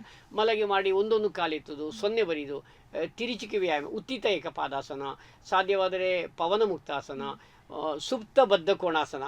ಮಲಗಿಕೊಂಡು ಸುಪ್ತ ಬದ್ಧ ಕೋಣಾಸನ ಭಾಳ ಒಳ್ಳೆ ಆಗ್ತದೆ, ಸ್ಪೆಷಲಿ ಫಾರ್ ಕಾಲಿನ ನರಗಳ ಸೆಳೆತ ನಿವಾರಣೆ, ಮೂತ್ರದೋಷ ನಿವಾರಣೆ, ಹರ್ನಿಯಾ, ಕಾನ್ಸ್ಟಿಪೇಷನ್ ಎಲ್ಲ. ಈಗ ಪುರುಷರಿಗೆ ಪ್ರಾಸ್ಟೇಟ್ ಕಟ್ಟಿಟ್ಟ ಬುತ್ತಿ, ಅದಕ್ಕೆ ಅವರು ಬದ್ಧ ಕೋಣಾಸನ ಮಾಡ್ತಾ ಇದ್ದರೆ 60 ಬರೋದು 70 ಆಗ್ತದೆ, 40 ಬರೋದು 60 ಆಗ್ತದೆ, 70 ಬರೋದು 80ಗೆ ಪೋಸ್ಟ್ಪೋನ್ ಮಾಡ್ಬೋದು. ಬರೋದು ಗ್ಯಾರಂಟಿ, ಅದು ಸಹಜ ಕ್ರಿಯೆ ಅದೆಲ್ಲ ಇದ್ದಾಗೆ. ಇದನ್ನು ನಾವು ಮೆನೋಪಾಸ್ ಸಮಸ್ಯೆ ಹೇಳ್ತೀವಿ, ಅದನ್ನು ನಾವು ಪೋಸ್ಟ್ಪೋನ್ ಮಾಡಲಿಕ್ಕೆ ಆಗುತ್ತೆ ಅಥವಾ ಸುಲಭದಲ್ಲಿ ಪರಿಹರಿಸುವ, ಸಫರಿಂಗ್ ಬೇಡ. ಅದಕ್ಕೆ ಇದೆಲ್ಲ ಸೂಕ್ತಬದ್ಧ ಕೋಣಾಸನ, ಆಮೇಲೆ ಪವನ ಮುಕ್ತಾಸನ, bridge posture one of the best for candle of backing. ಇದೆಲ್ಲ ಸರಳ ಆಸನ, ಇದು ಯಾರಿಗೆ ವಯಸ್ಸಾದವರಿಗೆ ಮಾಡ್ಬೋದು. ಮತ್ತು ಸಾಧ್ಯವಾದರೆ ಮಲೈಕೊಂಡು ಮಕರಾಸನ, ಕೋಬ್ರಾ ಪೋಸ್ಚರ್, ಸರ್ಪೆಂಟ್ ಪೋಸ್ಚರ್ ಇದೆ, ಏಕಪಾದ ಶಲಭಾಸ ಇದೆ. ಅದಕ್ಕೆ ಬೇರೆ ಬೇರೆ ರೀತಿಯ ಸರಳೆ. ಒಮ್ಮೆ ಅವ ಹುಷಾರಾದರೆ ಮತ್ತೆ ಮೆಲ್ಲಗೆ ಕುಳಿತುಕೊಂಡು ಕೆಲವು ಮಾಡ್ಬೋದಲ್ವಾ, ಶಶಾಂಕಾಸ ಮಾಡ್ಬೋದು, ಅಥವಾ ಅದರಲ್ಲಿ ಕೆಲವು ಟ್ವಿಸ್ಟಿಂಗ್ ವ್ಯಾಯಾಮ ಮಾಡ್ಬೋದು. ಇನ್ನೂ ಮುಂದೆ ಹೋದರೆ ನಿಂತುಕೊಂಡು ಗೋಡೆಯವರೆಗೆ ಏನು ಕೂಡಲಿಕ್ಕೆ ಸಾಧ್ಯ ತಾಡಾಸ ಮಾಡೋದು, ಗೋಡೆಯವರೆಗೆ ಮಾಡುವ ಆಸನ ನಾವು ಹೇಳಿಕೊಡ್ತೀವಿ, ಅದೆಲ್ಲ ಮಾಡ್ಬೋದು. ಓಕೆ, ನೆಕ್ಸ್ಟ್ ಈಗ ಬೆಡ್ ರಿಡನ್ ಪೇಷಂಟ್ಸ್ ಇರ್ತಾರೆ, ಅವರು ಕಾನ್ಶಿಯಸ್ ಇರ್ತಾರೆ ಬಟ್ ಬೆಡ್ ಹೌದು, ರಿಡನ್. ಬೆಡ್ ರಿಡನ್ ಪೇಷಂಟ್ ಅವರಿಗೆ ನನ್ನ ಪ್ರಕಾರ ಅವರು ಮಲಗಿಕೊಂಡು ಕೈಯನ್ನು ಹೀಗೆ ಮಡಿಸಿ ಬಿಡಿಸೋ ವ್ಯಾಯಾಮ ಮಾಡಬೇಕು. ಯಾಕೆಂದರೆ ಮುದ್ದೆಗಳು ತುಂಬ ಹೆಲ್ಪ್ ಆಗಿದೆ. ಆಮೇಲೆ ಅಲ್ಲಿಗೆ ಕೆಲವು ಮುದ್ದೆಗಳು, ಪ್ರಾಣ ಮುದ್ರೆ, ಓಂ ಹಿರಣ್ಯ ಗರ್ಭ, ಇದು ಪ್ರಾಣಶಕ್ತಿ ಹೆಚ್ಚಾಗಲಿಕ್ಕೆ, ನಿತ್ರಾಣ ಕಡಿಮೆ ಆಗಲಿಕ್ಕೆ, ಆಯಾಸ ಪರಿಹಾರಕ್ಕೆ ಇದು ಮುದ್ರಾ ಯೋಗದಲ್ಲಿ. ಮತ್ತು ಅವರಿಗೆ ಯೋಗ ಮಾಡಲಿಕ್ಕೆ ಆದರೆ ಕೊನೆ ಪಕ್ಷ ಕಾಲನ್ನು ಮೂಮೆಂಟ್ ಮಾಡುವ ವ್ಯಾಯಾಮಗಳನ್ನು ಮಲಗಿಕೊಂಡು ಅದು ಮಾಡ್ಬೋದು. ಅವರನ್ನು ಸಾಧ್ಯವಾದರೆ ಗೋಡೆಗೆ ಒರಗಿಸಿ ಏನಾದ್ರು ಬ್ಯಾಕ್ ರೆಸ್ಟ್ ಕೊಟ್ಟು ಕೂತ್ಕೊಳ್ಳಿಕ್ಕೆ ಸಾಧ್ಯವಾದರೆ ಅಲ್ಲಿ ಕುಳಿತುಕೊಂಡು ಕಾಲನ್ನು ಮೂಮೆಂಟ್ ಮಾಡುವ ಕೆಲವು ವ್ಯಾಯಾಮ ಮಾಡ್ಬೋದು. ಅಥವಾ ಅವರು ಆಗೋದಿಲ್ಲ, ಮಲಗಿ ಒಂದೊಂದು ಕಾಲನ್ನು ಕೊನೆ ಪಕ್ಷ ಮನೆಯವರು ಅವರ ಕಾಲನ್ನು ಒಂದೊಂದು ಕಾಲು ಮೇಲೆ ಇತ್ತು. ನಾನೇ ಸ್ವತಃ ಮಾಡಿ ನೋಡಿ, ಬೆನಿಫಿಟ್ ಆಗಿದೆ. ಒಬ್ಬ ಪೇಷಂಟಿಗೆ ಎಂಥದ್ದು ಮಾಡಲಿಕ್ಕೆ ಆಗಲ್ಲ, ಮಲಗಿಕೊಂಡೇ ಇದ್ದಾನೆ, ಕಡೆಗೆ ಮೆಲ್ಲಗೆ ಒಮ್ಮೆ ಬಲಕಾಲಿತ್ತುದು ಕೆಳಗಿಳಿಸೋದು, ಒಮ್ಮೆ ಎಡಕಾಲಿತ್ತುದು ಬೆಳಗ್ಗೆ, ಆ ದಿವಸಕ್ಕೆ 3 ಸಲ 6 ಸಲ ಮಾಡಿ ನನಗೆ ಒಳ್ಳೆಯದಾಗ್ತದೆ, ಕಾಲಿಗೆ ಶಕ್ತಿ ಬಂತು ಹೇಳ್ತಾನೆ. ಯಾಕೆಂದರೆ ಅಲ್ಲಿ ರಕ್ತ ಸಂಚಾರ ಆಗ್ತದೆ, ನರನಾಡಿಗಳೆಲ್ಲ ಆ್ಯಕ್ಟಿವೇಟ್ ಆಗ್ತದೆ. ಈಗ ನಮ್ಮ ಬಾಡಿಯಲ್ಲಿ ಹಲವು ಪಾರ್ಟ್ಸ್ಗಳು ಆ್ಯಕ್ಟಿವೇಟ್ ಆಗಬೇಕು, ಅದು ಅಲ್ಲೇ ಡಲ್ ಆಗಬಾರ್ದು. ಇದೆಲ್ಲ ಮಾಡುವಾಗ ಅಲ್ಲಿ ಸರಿಯಾದ ಕೆಮಿಕಲ್ಸ್, ಒಳ್ಳೆಯ ಹಾರ್ಮೋನ್ಸ್ ಎಲ್ಲ ಬಿಡುಗಡೆ ಆಗ್ತದೆ. ಈಗ ನೀವು ಮುದ್ರಾ ಯೋಗದ ಬಗ್ಗೆ ಹೇಳ್ತಾ ಇದ್ರಿ, ಇದು ಇವತ್ತಿನ ಇದರಲ್ಲಿ ಸ್ವಲ್ಪ ಅನ್ಎಕ್ಸ್ಪ್ಲೋರ್ಡ್ ಪಾರ್ಟ್ ಅಂತ ನನ್ಗೆ ಅನ್ಸುತ್ತೆ ಪರ್ಸನಲಿ. ಅಂದ್ರೆ ಇವತ್ತು ಸೂರ್ಯ ನಮಸ್ಕಾರ, ಪ್ರಾಣಾಯಾಮ ಅಥವಾ ಬೇರೆ ಬೇರೆ ಆಸನದ ಬಗ್ಗೆ ಜನರಿಗೆ ಅರಿವಿದೆ, ಬಟ್ ಮುದ್ರಾ ಯೋಗ ಅನ್ನುವಂಥದ್ದು ಎಲ್ಲೋ ಒಂದು ಜನರ ಅವೇರ್ನೆಸ್ ಇಂದ ಚೂರು ಹಿಂದುಳಿದಿದೆ. ಬಟ್ ನೀವು ಅದರಲ್ಲಿ ಎಕ್ಸ್ಪರ್ಟ್, ಹಾಗಾಗಿ ನಾನು ಒಂದೊಂದು ಡಿಸೀಸ್ ಇದು ಹೆಸರು ಹೇಳ್ತೇನೆ, ಅದಕ್ಕೆ ನೀವು ಯಾವ ಮುದ್ರೆಯನ್ನ ಸಜೆಸ್ಟ್ ಮಾಡ್ತೀರಾ ಅಂತ ನಮ್ಗೆ ತೋರಿಸ್ಕೊಡ್ಬೇಕು. ಅಗೇನ್ ವೀಕ್ಷಕರೇ, ಇದೊಂದು ಜನರಲೈಸ್ಡ್ ಒಂದು ಏನು ನಾವು ತೋರಿಸುವಂತ ಮುದ್ರೆಗಳು. ಸೊ ಇದು ಹೆಚ್ಚಾಗಿ ಎಲ್ಲರಿಗೂ ವರ್ಕ್ ಆಗ್ತದೆ, ಬಟ್ ಪರ್ಸ್ನಲಿ ನಾವು ಯಾವುದೇ ಒಂದು ಡಿಸೀಸ್ ಅನ್ನು ಟ್ರೀಟ್ ಮಾಡ್ಬೇಕಂದ್ರೆ ಹಾಲಿಸ್ಟಿಕ್ ಅಪ್ರೋಚ್ ಅನ್ನ ಮಾಡ್ಲೇಬೇಕು. ಸೊ ಇದೊಂದು ಜನರಲ್ ನಾಲೆಡ್ಜ್ ತರ ಇವತ್ತು ಸರ್ ನಮ್ಗೆ ಒಂದೊಂದಾಗಿ ತೋರಿಸ್ಕೊಡ್ತಾರೆ. ಸರ್, ಥೈರಾಯ್ಡ್ ಈಗ ಸಮಸ್ಯೆ ಇದೆ, ಅದ್ರ ಬಗ್ಗೆ ಹೇಳೋ ಮುಂಚೆ ಮುದ್ರೆಗಳೆಂದರೆ ಯೋಗದ ಅಂಶವೆಂದು ಪರಿಗಣಿಸಿ. ಯಾಕಂದ್ರೆ ಮುದ್ರೆ ಅದು ಏನಪ್ಪ ಹೇಗೆ ಅಂತ ಕೇಳ್ತಾರೆ. ಕೈ ಬೆರಳುಗಳ ವ್ಯವಸ್ಥಿತ ಚಾಲನೆಯಲ್ಲಿ ಮಾಡಿ, all fingers are so powerful. ನಮ್ಮ ಕೈಯಲ್ಲಿ 12 ರಾಶಿಗಳಿವೆ, 27 ನಕ್ಷತ್ರಗಳಿವೆ, ನವಗ್ರಹಗಳಿವೆ. ನೋಡಿ, ನವಗ್ರಹ ಸೂರ್ಯಾಯ, ಚಂದ್ರಾಯ, ಮಂಗಳಾಯ, ಚಿಕ್ಕ ಬೆರಳು ಬುಧಾಯ ಚ, ತೋರು ಬೆರಳು ಗುರು, ಹೆಬ್ಬೆರಳು ಶುಕ್ರ, ಮಧ್ಯದ್ದು ಶನಿಭ್ಯಶ್ಚ, ರಾಹವೇ ಕೇತವೇ ನಮೋ ನಮಃ ಅಂತ ಕೈಯಲ್ಲಿ. ಅಗ್ನಿ, ವಾಯು, ಆಕಾಶ, ಪೃಥ್ವಿ, ವರ್ಣ, digestive system, respiratory system, circulatory system, skeletal system, executive system. ನೋಡಿ, ಇದೆಲ್ಲ ನಾವು ಹೇಳಬೇಕಿದ್ರೆ ಜನ ನಂಬಬೇಕಲ್ವಾ? ನೀವು ಮುದ್ದೆ ಮಾಡಿ. ಇದರಲ್ಲಿ ವಿಟಮಿನ್ ಇ ಅಬ್ಸರ್ವ್ ಆಗ್ತದೆ, ಇದರಲ್ಲಿ ವಿಟಮಿನ್ ಎ, ಮಧ್ಯದ ಐರನ್. ಈಗ ನನಗೆ ಐರನ್ ಕಡಿಮೆ ಆಗಿದೆ, ಡಾಕ್ಟರ್ ಹೇಳ್ತಾರೆ ಐರನ್ ಕಡಿಮೆ ಆಗಿದೆ. ಈ ಆಕಾಶ ಮುದ್ದೆ ಮಾಡಿಕೊಂಡು ಓಂ ನಮೋ ಭಗವತೆ ವಾಸುದೇವಾಯ ಅಂತ ಹೇಳಿದೆ, ಅಂತಿನ ಮಸಾಲೆ ದೋಸೆ, ಸೊಪ್ಪು, ತರಕಾರಿಗೆಲ್ಲ ಸಕ್ ಮಾಡಿ ಅಬ್ಸರ್ವ್ ಮಾಡ್ತದೆ ಈ ಮುದ್ದೆ ಮಾಡೋದು. ಯಾಕಂದರೆ ಬೆರಳಿನ, ಇದರಲ್ಲಿ ಡಿ, ಇದರಲ್ಲಿ ಸಿ, ಬೆರಳಿನ ಅಗ್ರಭಾಗದ ನರತಂತುಗಳು ನಮ್ಮ ಬ್ರೈನಿಗೆ ಅಟ್ಯಾಚ್ ಆಗಿದೆ. ಈ ಬೆರಳು ಪ್ಯಾರಟಲ್ ಲೋಬಿ ಲಿಂಕ್ ಇದೆ, ಟಚ್ಚಿಂಗ್. ಇದು ಟೆಂಪರರಿ ಆಡಿಯೋ, ಇದು ಆಕ್ಸಿಪಿಟಲ್ ಲೋಬಿ ಇಲ್ಲಿಗೆ ಲಿಂಕ್ ಇದೆ, ಕನೆಕ್ಟ್ ಇದೆ, ಹಾಗಿದು ವರ್ಕೌಟ್ ಆಗೋದು. ಈಗ ನೀವು ಕೇಳೋದು ಥೈರಾಯ್ಡಿಗೆ ಯಾವುದು ಅಂತ. ಥೈರಾಯ್ಡಿಗೆ ಮುದ್ರೆ ಆರಂಭದಲ್ಲಿ ಪ್ರಾಣ ಮುದ್ದೆ ಮಾಡೋದು. ಇದು ಪ್ರಾಣಶಕ್ತಿ ಹೆಚ್ಚಾಗಲಿಕ್ಕೆ, ನಿತ್ರಾಣ ಕಡಿಮೆ ಆಗಲಿಕ್ಕೆ, ಆಯಾಸ ಪರಿಹಾರಕ್ಕೆ, ವಿಟಮಿನ್ ಕೊರತೆ ನೀಡಲಿಕ್ಕೆ, ಹೆಬ್ಬೆರಳು, ಕಿರುಬೆರಳು, ಉಂಗುರಳು ಮೆತ್ತಗೆ ಕೈಯನ್ನು ಮಂಡಿ ಮೇಲೆ ಇಟ್ಟು ಒಂದು 5 ನಿಮಿಷ ಮಾಡಿ. ಯಾಕಂದರೆ ಫಸ್ಟಿಗೆ ಚಾರ್ಜ್ ಆಗಬೇಕು. ಹೇಗೆ ನಾವು ಮೊಬೈಲ್ ಚಾರ್ಜ್ ಮಾಡ್ತೀವಿ ಹಾಗೆ ನಮ್ಮ ಬಾಡಿಗೆ ಚಾರ್ಜ್ ಮಾಡಬೇಕಲ್ಲ. ಆಮೇಲೆ ಅವರೇನು ಮಾಡಬೇಕು, ಈ ಜನರಿಗೆ ಏನಾಗಿದೆ, ಒಂದು ಕಾಯಿಲೆ ಬಂದವರಿಗೆ ಫಸ್ಟ್ ಸ್ಟಾರ್ಟ್ ಆದರೂ ಟೆನ್ಷನ್, ನನಗೆ ಕಾಯಿಲೆ ಉಂಟು, ಅದಕ್ಕೆ ನಾವು ಚಿನ್ನ ಮುದ್ದೆ ಒಂದು 5 ನಿಮಿಷ ಮಾಡಬೇಕು, 5 ಅಥವಾ 10 ನಿಮಿಷ ಮಾಡಬೇಕು. ಟೈಮ್ ಇದ್ದರೆ 20 ನಿಮಿಷ ಮಾಡಬೇಕು. ಈಗ ನಾವು ನಮ್ಮ ಬ್ರೈನಿನ ಅಧಿದೇವತೆಯ ಬಗ್ಗೆ ಹೇಳ್ತೀವಿ. ಐಂ ಹ್ರೀಂ ಐಂ ಹ್ರೀಂ ಓಂ ಸರಸ್ವತಿ ನಮಃ ಅಂತೇಳಿ ಒಂದು 108 ಬಾರಿ ಹೇಳಬೇಕು. ಮತ್ತು ಥೈರಾಯ್ಡ್ ಸಮಸ್ಯೆ ಇದ್ದವರು ನೇರವಾಗಿ ಶಂಖ ಮುದ್ದೆ ಮಾಡಬೇಕು. ಇನ್ನೊಮ್ಮೆ ತೋರಿಸ್ತೀನಿ ನೋಡಿ, ಎಡಕೈ ಹೆಬ್ಬೆರಳು ಬೇರೆ ಬೇರೆ ಪ್ರಕಾರದಲ್ಲಿ ಕಲಿಬೋದು. ಇದು ಸರಳ ವಿಧಾನ ನೋಡಿ, ಹೀಗೆ ಇದು ಹೀಗೆ ಕ್ಲಿಯರ್ ಆಗಿರುತ್ತೆ, ಫೆದರ್ ಟಚ್. ಈ ಕೈಯನ್ನು ಕೆಳಗಿಟ್ಟು ಯಾರಿಗೆ ಥೈರಾಯ್ಡ್ ಸಮಸ್ಯೆ ಇದೆ ಅವರು ಶಂಖ ಮುದ್ದೆಯನ್ನು 15ರಿಂದ 20 ನಿಮಿಷ ಮಿನಿಮಮ್ ಓಂ ನಮೋ ಭಗವತೆ ವಾಸುದೇವಾಯ, ಓಂ ನಮೋ ಭಗವತೆ ವಾಸುದೇವಾಯ ಅಂತ ಹೇಳಿ 108 ಬಾರಿ ಹೇಳಬೇಕು. ಈವನ್ ಶಂಖ ಮುದ್ರೆ ನಮಗೆ Voice ವಾಯ್ಸ್ ಅನ್ನ ತುಂಬಾ ಇಂಪ್ರೂವ್ ಮಾಡ್ತದೆ, ಸಿಂಗರ್ಸ್ ಪ್ರಾಕ್ಟೀಸ್ ಮಾಡ್ತಾರೆ. ಆಮೇಲೆ ಇದು ಶಂಖಮುದ್ರೆ ವಿಶುದ್ಧಿ ಚಕ್ರಕ್ಕೆ ಶಂಖಮುದ್ರೆ ಹೇಳ್ತೇವೆ. ನಾವು ಓಂಕಾರ ಪಠಣ ಮಾಡುವಾಗ ಶಂಖಮುದ್ರೆ ಧಾರಣೆ ಮಾಡಿ ಓಂಕಾರ ಪಠಣ ನಾವು ಕ್ಲಾಸಲ್ಲಿ ಮಾಡಿಸ್ತೇವೆ. ಮತ್ತು ಅದು ಕಮಲಾದೇವಿ ಮುದ್ರೆ ಅಂತ ಉಂಟು. ಇದು ಇರುವುದು ಮುಖ್ಯವಾಗಿ ಮೇಯ್ನ್ ಹೆಡ್ಡಿಂಗ್ ಇದು ಬ್ಯೂಟಿ, ಸೌಂದರ್ಯವರ್ಧನೆಗೆ. ಕಮಲಾದೇವಿ ಹಿಂದೆ ದಶಮಹಾವಿದ್ಯೆ ಇದರಲ್ಲಿ ತ್ರಿಪುರ ಸುಂದರಿ, ಶಂಕರಾಚಾರ್ಯರ ಶಾರದಾ ತಿಲಕದಲ್ಲಿ ಇದರ ಬಗ್ಗೆ ಎಲ್ಲ ಮಾತಾಡ್ತಾರೆ ನೋಡಿ. ಇದರಲ್ಲಿ ಈ ರೀತಿ ಕೈ ಹಿಡ್ಕೊಂಡು ಎಡಕೈ ಮೇಲೆ ಹೀಗೆ ಹಿಡಿಬೇಕು, ಫೆದರ್ ಟಚ್. ಕಮಲೆ ಹೇಗೆ ಕಾಣ್ತದೆ, ಲೋಟಸ್ ಪೋಸ್ಚರ್, ಈ ರೀತಿ ಭಂಗಿ ಇರ್ತದೆ. ಓಂ ಐಂ ಹ್ರೀಂ ಶ್ರೀಂ ಲೀಂ ಹಂ ಸೌಹ ಕಮಲಾ ದೇವಿಯೈ ನಮಃ ಅಂತೇಳಿ ಮಂತ್ರ 108 ಬಾರಿ ಹೇಳಬೇಕು. ಯಾಕೆಂದರೆ ಇದು pituitary gland, adrenal gland, thymus gland, thyroid gland ಹಾಗಿದೆ ಆಕ್ಟಿವೇಟ್ ಆಗಿದೆ. ಹೀಗೆ ಹಿಡಿದುಗಳೇ ಆ ಗ್ಲ್ಯಾಂಡ್ಸ್ಗಳು ಆಕ್ಟಿವೇಟ್ ಆಗಿದೆ ನಮ್ಮ ಹೇಳ್ತಾರೆ ಋಷಿಮುನಿಗಳು ಆವತ್ತೇ. ಅದ ಕಾರಣ ಕಮಲಾದೇವಿ ಮುದ್ರೆ ಯಾರಿಗೆ ಥೈರಾಯ್ಡ್ ಸಮಸ್ಯೆ ಇದೆ, ಫರ್ಟಿಲಿಟಿ ಇಶ್ಯೂಸ್ ಇದೆ, ಸೌಂದರ್ಯ ವರ್ಧನೆಗೆ ಇದು ಬಹಳ ಒನ್ ಆಫ್ ದ ಮುದ್ರೆ. ಕೇವಲ 10 ನಿಮಿಷ ಮಾಡಲಿಕ್ಕೆ, ಒಮ್ಮೆಗಲ್ಲ. ಈಗ ನನಗೆ 2 ನಿಮಿಷ ಮಾಡಿ ಆಯಿತು, ಬಚ್ಚಿ ಹೋಯ್ತು. ಮುದ್ರೆ ಮಾಡೋ ಮುಂಚೆ ಬೆಳೆನೆಲ್ಲ ಫ್ಲೆಕ್ಸಿಬಲ್ ಮಾಡಬೇಕು. ಇನ್ನೊಮ್ಮೆ ಹೇಳ್ತೀನಿ, ಯಾರಿಗೆ ಥೈರಾಯ್ಡ್ ಸಮಸ್ಯೆ ಇದೆ ಪ್ರಾಣ ಮುದ್ರೆ 5 ರಿಂದ 10 ನಿಮಿಷ, ಚಿನ್ಮುದ್ರೆ ಒಂದು 5 ನಿಮಿಷ ಟೆನ್ಷನ್ ಕಮ್ಮಿ ಆಗಲಿಕ್ಕೆ. ಆಮೇಲೆ ಶಂಖ ಮುದ್ರೆ 15 ರಿಂದ 20 ನಿಮಿಷ, ಓಂ ನಮೋ ಭಗವತೆ ವಾಸುದೇವಾಯ. ಕಮಲಾದೇವಿ ಮುದ್ರೆ 10 ನಿಮಿಷ ಎಲ್ಲ ಮಾಡಿ ಕೊನೆಯಲ್ಲಿ ಪುನಃ ಪ್ರಾಣ ಮುದ್ರೆ 10 ನಿಮಿಷ. ಓಂ ಹಿರಣ್ಯ ಗರ್ಭಾಯ ನಮಃ. ನಮ್ಮ ಮುದ್ರೆಯನ್ನು ನೀವು ಬೆಳಿಗ್ಗೆಯಿಂದ ಬೈ ನೈಟ್ ರಾತ್ರಿ ಒಳಗೆ ಮುಗಿಸ್ಬೋದು, ಎನಿ ಟೈಮ್. ಈಗ ನಾನು ಮಾಡೋದು ಒಂದು ಫೋನ್ ಬಂದು ಎಂತ ಮಾಡೋದು, ಫೋನ್ ಮಾತಾಡಬೇಕಲ್ಲ, ಅವರಿಗೆ ನಾವು ಮುದ್ದೆ ಮಾಡೋದು ಗೊತ್ತಾಗ್ತದೆ. ಇದನ್ನು ಆಫ್ ಮಾಡಿ ಮಾತಾಡಿ ಪುನಃ ಕಂಡೀಷನ್ ಮಾಡಿ. ಈಗ ಒಂದು 5 ನಿಮಿಷ ಆಯಿತಾ, ಇನ್ನೆಷ್ಟು ನಿಮಿಷ ಬಾಕಿ ಇದೆ, 5 ನಿಮಿಷ, ಆಮೇಲೆ 5 ನಿಮಿಷ ಮಾಡಿ. ಹಾಗೆಲ್ಲ ಆಪ್ಷನ್ ಇದೆ. But we have to finish by night. ಬೆಳಿಗ್ಗೆ ಶುರುವಾದ ರಾತ್ರಿ. ಈಗ ನನಗೆ ಯಾವ ಸಮಸ್ಯೆ ಇದೆ ಅಷ್ಟು ಮುದ್ರೆ ಅವರು ಮಾಡಬೇಕು. ಓಕೆ, ಸೊ ಈಗ ಥೈರಾಯ್ಡ್ ಆಯಿತು, ಬ್ಯೂಟಿಗೆ ಒಂದು ಹೇಳಿದೆ. ಸೊ ಬ್ಯೂಟಿಫುಲ್ ಲೇಡೀಸ್ ಇದನ್ನು ನೋಟ್ ಮಾಡ್ಕೊಂಡು ಪ್ರಾಕ್ಟೀಸ್ ಮಾಡಿ. ಲೇಡೀಸ್ ಅಷ್ಟೇ ಯಾಕೆ, ಮೆನ್ ಕೂಡ ಮಾಡ್ಬೋದಲ್ಲ.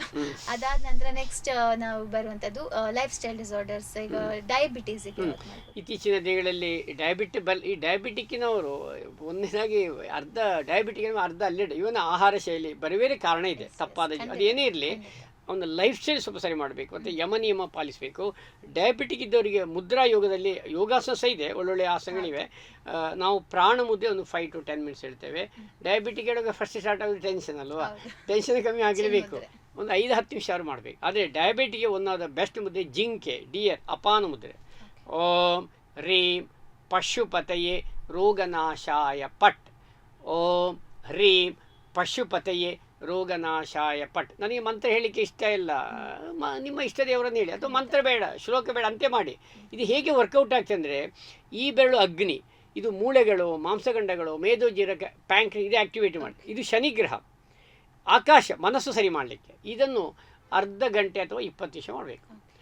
ಮಂತ್ರ ಅವನ ವಯಸ್ಸಷ್ಟು. ಈಗ ನನಗೆ 70 ವರ್ಷ, ನಾನು 70 ಬಾರಿ ಹೇಳಬೇಕು ಮಂತ್ರ ಹೇಳಲಿಕ್ಕೆ, ಶ್ಲೋಕ ಹೇಳಲಿಕ್ಕೆ. ಆಮೇಲೆ ಎಲ್ಲ ಮಾಡಿ ಕೊನೆಯಲ್ಲಿ ಅವರು ಪ್ರಾಣ ಮುದ್ದೆ ಮಾಡಬೇಕು.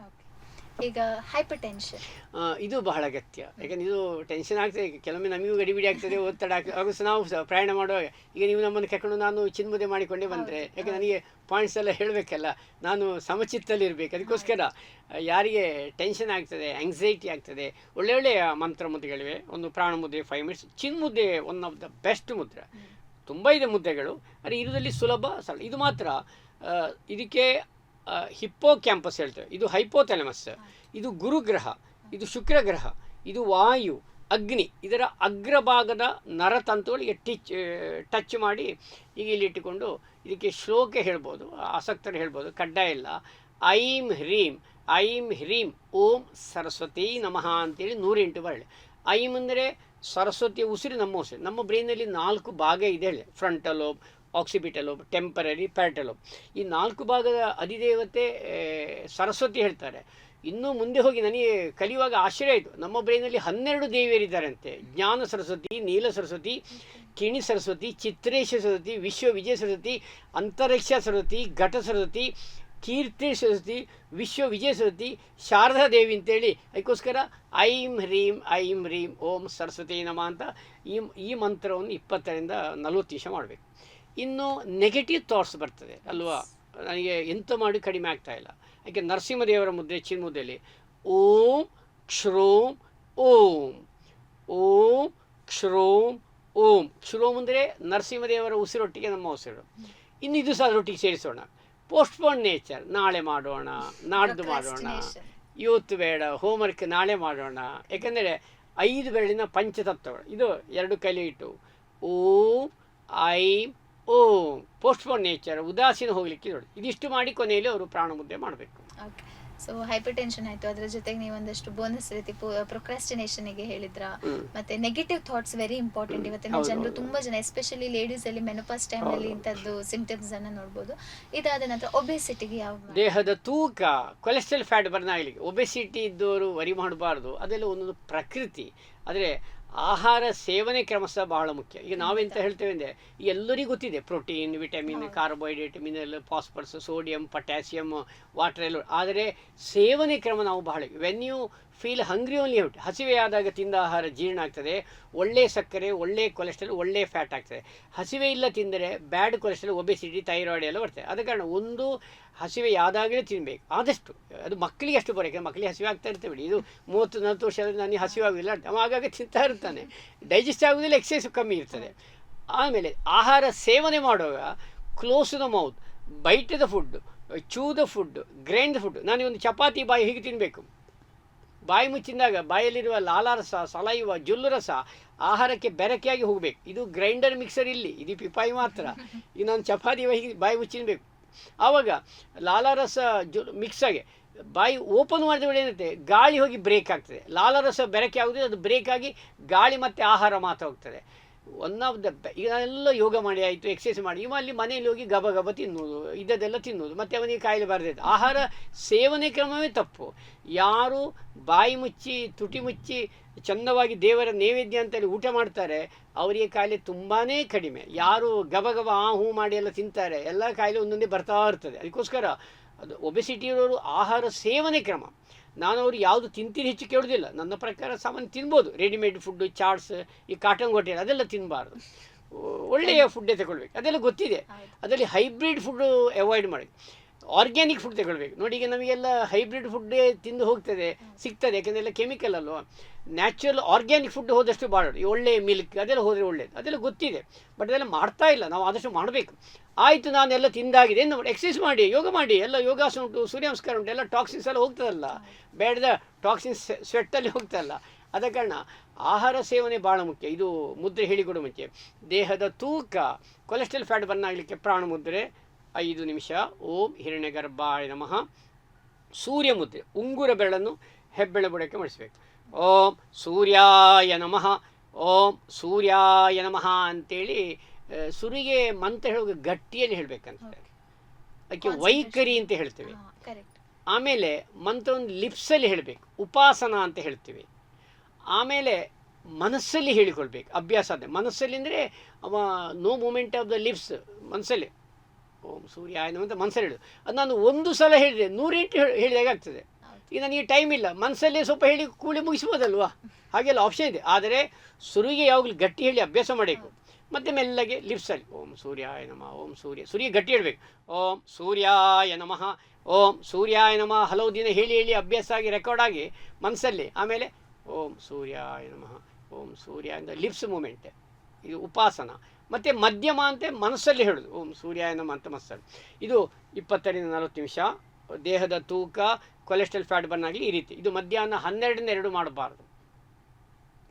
ಆಮೇಲೆ ಹೌದು, ಇದು ಆದ ವೇಳೆ ಒಂದು 1/4 ಲೋಟ ನೀರು ಕುಡಿ, ಹೀಟ್ ಅಲ್ವಾ. ಇದು ಸಪ್ರ ಇದ್ದವರು ಮಾಡಬಾರ್ದು, ಮತ್ತು ಸಪ್ರ ಆಗ್ತದೆ, ಅದು ಇಂಪಾರ್ಟೆಂಟ್. ಆಮೇಲೆ ಹೌದು ಕಾಂಟ್ರಾಂಡಿ. ಇದು ಮಹಾಸೂರ್ಯ, ಯಾರಿಗೆ ಹೊಟ್ಟೆಯ ಫ್ಯಾಟ್, ಹೊಟ್ಟೆಯ ಬೊಜ್ಜು ಕರಲಿಕ್ಕೆ, ಇದನ್ನು ಮಾತ್ರ ಆರಂಭದಲ್ಲಿ ನಾವು ಗಟ್ಟಿ ಹೇಳ್ತೇವೆ ನೋಡಿ. ಮಧ್ಯದು ಮತ್ತು ಉಂಗುರ ಬೆರಳು ಮಡಿಸಿ ಓಂ ಭಾಸ್ಕರಾಯ ನಮಃ, ಓಂ ಭಾಸ್ಕರಾಯ ನಮಃ. ಕಣ್ಣು ಮುಚ್ಚಿ ಹೇಳ್ಬೋದು, ಕಣ್ಣು ಓಪನ್, ಇದೆಲ್ಲ ನೋಡಿ ಗ್ರೀನರಿ ನೋಡಿ, ಕಲರ್ ಥೆರಪಿ ಎಲ್ಲ ಮಾಡಿಕೊಂಡು ಹೇಳಿ ಭಾಳ ಒಳ್ಳೆಯದು ಮುದ್ರೆ ಮಾಡುವಾಗ. ಓಂ ಭಾಸ್ಕರಾಯ ನಮಃ. ಈ ಹೊಟ್ಟೆ ಒಳಗಿಂದಲೇ ಹೇಳಿ ಹೇಳಿ ಅವನು ನಿತ್ರಾಣಾಗಿ ಬಚ್ಚಿ ಹೊಟ್ಟೆ ಬೇಗ ಸಣ್ಣ ಆಗ್ತದೆ. ಹಿಂದೆ ಗುರುಕುಲ ಪದ್ಧತಿಯಲ್ಲಿ ಏನು ಮಾಡ್ತಾಯಿದ್ರು, ಕೆಲವು ರಾಜ ಮಹಾರಾಜರ ಮಕ್ಕಳು ದೊಡ್ಡ ಇಷ್ಟು ದಪ್ಪ ಇರ್ತಿದ್ರು, ಬರುವಾಗ ಕಡೆಗೆ ಗುರುಗಳು ಅವನು ಇದನ್ನು ಕೊಟ್ಟು ಹೇಳ ಒಂದು 100-200 ಹೇಳು, ಅವ ಗಟ್ಟಿಯಾಗಿ ಹೇಳಬೇಕು ಓಂ ಭಾಸ್ಕರಾಯ ನಮಃ, ಓಂ ಭಾಸ್ಕರಾಯ. ಹೊಟ್ಟೆ ಒಳಗಿಂದ ಹೇಳಿ ಹೇಳಿ ಬಚ್ಚಿ ನಿತ್ರಾಣಾಗಿ ಬೇಗ ಸಫರ ಆಗ್ತಾನೆ, ಹೊಟ್ಟೆ ಚಿಕ್ಕದಾಗ್ತದೆ. ಇದನ್ನು ಸ್ವಲ್ಪ ಗಟ್ಟಿ Yes, ಹೇಳಬೇಕು. ಇದು ಎಲ್ಲ ಮಾಡಿ ಕೊನೆಯಲ್ಲಿ ಪ್ರಾಣ ಮುದ್ರೆ. ಬೆಲಿ ಫ್ಯಾಟ್ ಮತ್ತು ಒಬೆಸಿಟಿ. ಮತ್ತೆ ಲಿಂಗ ಮುದ್ರೆ ಉಂಟು, ಅದೀಗ ಬೇಡ, ಅದು ಸ್ವಲ್ಪ ಗೊತ್ತಿರ್ಬೇಕು ಕರೆಕ್ಟ್ ಮಾಡಲಿಕ್ಕೆ. ನೆಕ್ಸ್ಟ್ ಇದಾದ ನಂತರ ಈಗ ವಿಮೆನ್ ಅಲ್ಲಿ ನಾವು ಹೆಚ್ಚಾಗಿ ನಮ್ಮ ಮಂತ್ಲಿ ಪೀರಿಯಡ್ಸ್ ಮೆನ್ಸಸ್ ಟೈಮ್ ಅಲ್ಲಿ ಹೆಚ್ಚಿನ ಒಂದು ನೋವು ಇರ್ತದೆ ಕೆಲವರಿಗೆ, ಡಿಸ್ಮೆನೋರಿಯಾ ಅಂತ ಹೇಳ್ತೇವೆ. ಅದಕ್ಕೆ ಯಾವ ಮುದ್ರೆ? ಅದಕ್ಕೆ ವಾಯುಶೂನ್ಯ ಮುದ್ರೆ, ರಾಮ್ ರಾಮಃ, ಪೇನ್ ಕಿಲಿಂಗ್ ಮುದ್ರೆ, ವಾತನಾಶಕ ಮುದ್ರೆ. ಪ್ರಾಣ ಮುದ್ರೆ ಪಿತ್ತನಾಶಕ, ಇದು ವಾತನಾಶಕ.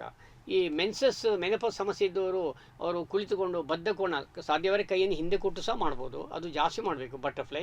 ಆಮೇಲೆ ಪ್ರಾಣ ಮುದ್ರೆ 5 ನಿಮಿಷ ಮಾಡಿ ಆಮೇಲೆ ಡೈರೆಕ್ಟ್ ವಾಯುಶೂನ್ಯ ಮುದ್ರೆ, ರಾಮ್ ರಾಮಃ ಅಂತೇಳಿ. ಮತ್ತು ಅವರ ಇದು ಮೆನ್ಸಸ್ ಕ್ರ್ಯಾಂಪ್ಸ್ ಹೇಳ್ತೇವೆ ಅಥವಾ ಹೊಟ್ಟೆ ನೋವು ಹೇಳ್ತೇವೆ, ವರ್ಣ ಮುದ್ರೆ.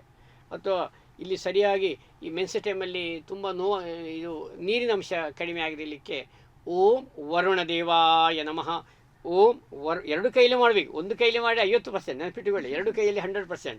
ಓಂ ವರುಣದೇವಾಯ ನಮಃ ಅಂತೇಳಿ ಯಾರಿಗೆ ಮೆನ್ಸಸ್ ಸಮಸ್ಯೆ ಇದೆ, ಫರ್ಟಿಲಿಟಿ ಇಶ್ಯೂಸ್ ಇದೆ, ಇದು ಮಾಡಿ. ಮತ್ತು ಕಮಲಾದೇವಿ ಮುದ್ರೆ, ಓಂ ಐಂ ರೀಂ ಶ್ರೀಂ ಲೀಂ ಹಂ ಸೌಹ ಕಮಲಾ ದೇವಿಯೇ ನಮಃ ಅಂತೇಳಿ ತ್ರಿಪುರ ಸುಂದರಿ ಬೇರೆ ಬೇರೆ ಗ್ರಂಥಗಳಲ್ಲಿ ಇದರ ಬಗ್ಗೆ ಉಲ್ಲೇಖ ಇದೆ. ಎಲ್ಲ ಮಾಡಿ ಕೊನೆಯಲ್ಲಿ ಪ್ರಾಣ. ಇನ್ನೊಮ್ಮೆ ಹೇಳ್ತೀನಿ, ಯಾರಿಗೆ ಮೆನ್ಸಸ್ ಸಮಸ್ಯೆ ಇದೆ ಅಥವಾ ಮಹಿಳೆಯರಿಗೆ ಕಾಡುವ ಮುಟ್ಟಿನ ದೋಷ ಇದೆ ಅಥವಾ ಯುಟರಸ್ಗೆ ಸಂಬಂಧಪಟ್ಟ ಪ್ರಾಬ್ಲಮ್ ಇದೆ, ಪ್ರಾಣ ಮುದ್ರೆ 5 ನಿಮಿಷ.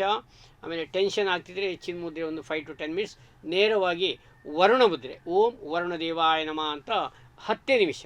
ಮತ್ತು ಪೇಯ್ನ್ ಆಗ್ತದೆ ಹೀಗೆ ಮೆನ್ಸಸ್ ಟೈಮಲ್ಲಿ, ಈಗ ಆಗುವ ಬೇಕಾದ್ರೆ ಶ್ಲೋಕ ಹೇಳೋದು ಬೇಡ, ಕನ್ಫ್ಯೂಷನ್ ಬೇಡ, ವಾಯುಶೂನ್ಯ ಮುದ್ದೆ ಮಾಡಿದ್ರೆ ಆಯಿತು. ಅದರ ಮಂತ್ರ ಮಾತ್ರ ಭಾರಿ ಪವರ್, ರಾಮ್ ರಾಮಃ ರಾಮ್ ರಾಮಃ ಅಂತೇಳಿ ಒಂದು 20 ನಿಮಿಷ ಮಾಡಿ. ಮಂತ್ರ 108. ಪೇಯ್ನ್ ಕಿಲಿಂಗ್ ಮುದ್ರೆ, ವಾತನಾಶಕ ಮುದ್ರೆ, ಇದು ಕಾಲು ನೋವು ಮಂಡಿ ನೋವು ಯಾವ ಪೇಯ್ನಿಗೂ ಆಗ್ತದೆ. ಹೀಗೆ ಮೆಲ್ಲಗೆ ಫೆದರ್ ಟಚ್ ಮುದ್ದೆ ಮಾಡೋದು ತುಂಬಾ ಮೆತ್ತ, ಒತ್ತಬಾರ್ದು, ಒತ್ತಿರಿ ಪುನಃ ನೋವಾಗ್ತದೆ. ಮತ್ತು ಎಲ್ಲ ಕಮಲಾದೇವಿ ಮುದ್ದೆ ಎಲ್ಲ ಮಾಡಿ ಎಲ್ಲ ಮಾಡಿ ಕೊನೆಯಲ್ಲಿ ಪ್ರಾಣ ಮುದ್ರೆ. ಓಕೆ, ಸೊ ಈಗ ನೆಕ್ಸ್ಟ್ ಮೈಗ್ರೇನ್ ಹೆಡ್ಡೇಕ್ ಮತ್ತೆ ಈಗ ಡಿಹೈಡ್ರೇಷನ್. ಹೌದು, ಇದು ಒಳ್ಳೆಯ ಪ್ರಶ್ನೆ. ತುಂಬ ಮಂದಿ ಅದರಲ್ಲಿ ಮಕ್ಕಳಿಗೆ ಹೇಳ್ತಾರೆ. ನಾನು ಹಲವಾರು ಕಾಲೇಜ್ ಹೆಡ್ಡೇಕ್ 34 ಬಗೆಯ ಹೆಡ್ಡೇಕಿಗೆ ಪ್ರಾಣ ಮುದ್ರೆ ಆರಂಭದಲ್ಲಿ 5 minutes. ವ್ಯಾನ ಸೂರ್ಯ, ಓಂ ಹೂಂ ಸಹ, ಓಂ ಹೂಂ ಸಹ. ದಯವಿಟ್ಟು ಗಮನಿಸಿ ಬಂಧುಗಳೇ, ಇದರಲ್ಲಿ 34 ಬಗೆಯ ಹೆಡ್ಡೇಕಿ, ಇದು ರಾಮಬಾಣ ಅಂತ ಹೇಳಿದೆ. ನಾನು ಯೋಗ ಸ್ಟಾರ್ಟ್ ಮಾಡಿ 41 years ಆಯಿತು, ಮುದ್ದೆ ಸ್ಟಾರ್ಟ್ ಮಾಡಿ 25 ವರ್ಷ ಆಯಿತು. ನನಗೆ ಫಸ್ಟ್ ರಿಸಲ್ಟಲ್ಲಿ ಇವಾಗ ಯಾವಾಗ ನೋಡಿ ಹೆಡ್ಡೇಕು, ಎಲ್ಲ ಯೋಗ ಮಾಡಿ ಆಯಿತು, ಕಡಿಮೆ ಆಗಿಲ್ಲ. ಮತ್ತು ಡಾಕ್ಟರ್ ಹತ್ರ ಹೋಗು ಹೇಳಿದೆ, ಅದು ಹೋಗಿದೆ, ಆಗಲಿಲ್ಲ ಸರಳ. ಕಡೆಗೆ ನಾನು ಇನ್ನು ಮುದ್ರೆ ಹಾಕುವಂತ ಇದನ್ನು ಹಾಕಿದೆ, ಶವಾಸ ಕೊಟ್ಟೆ.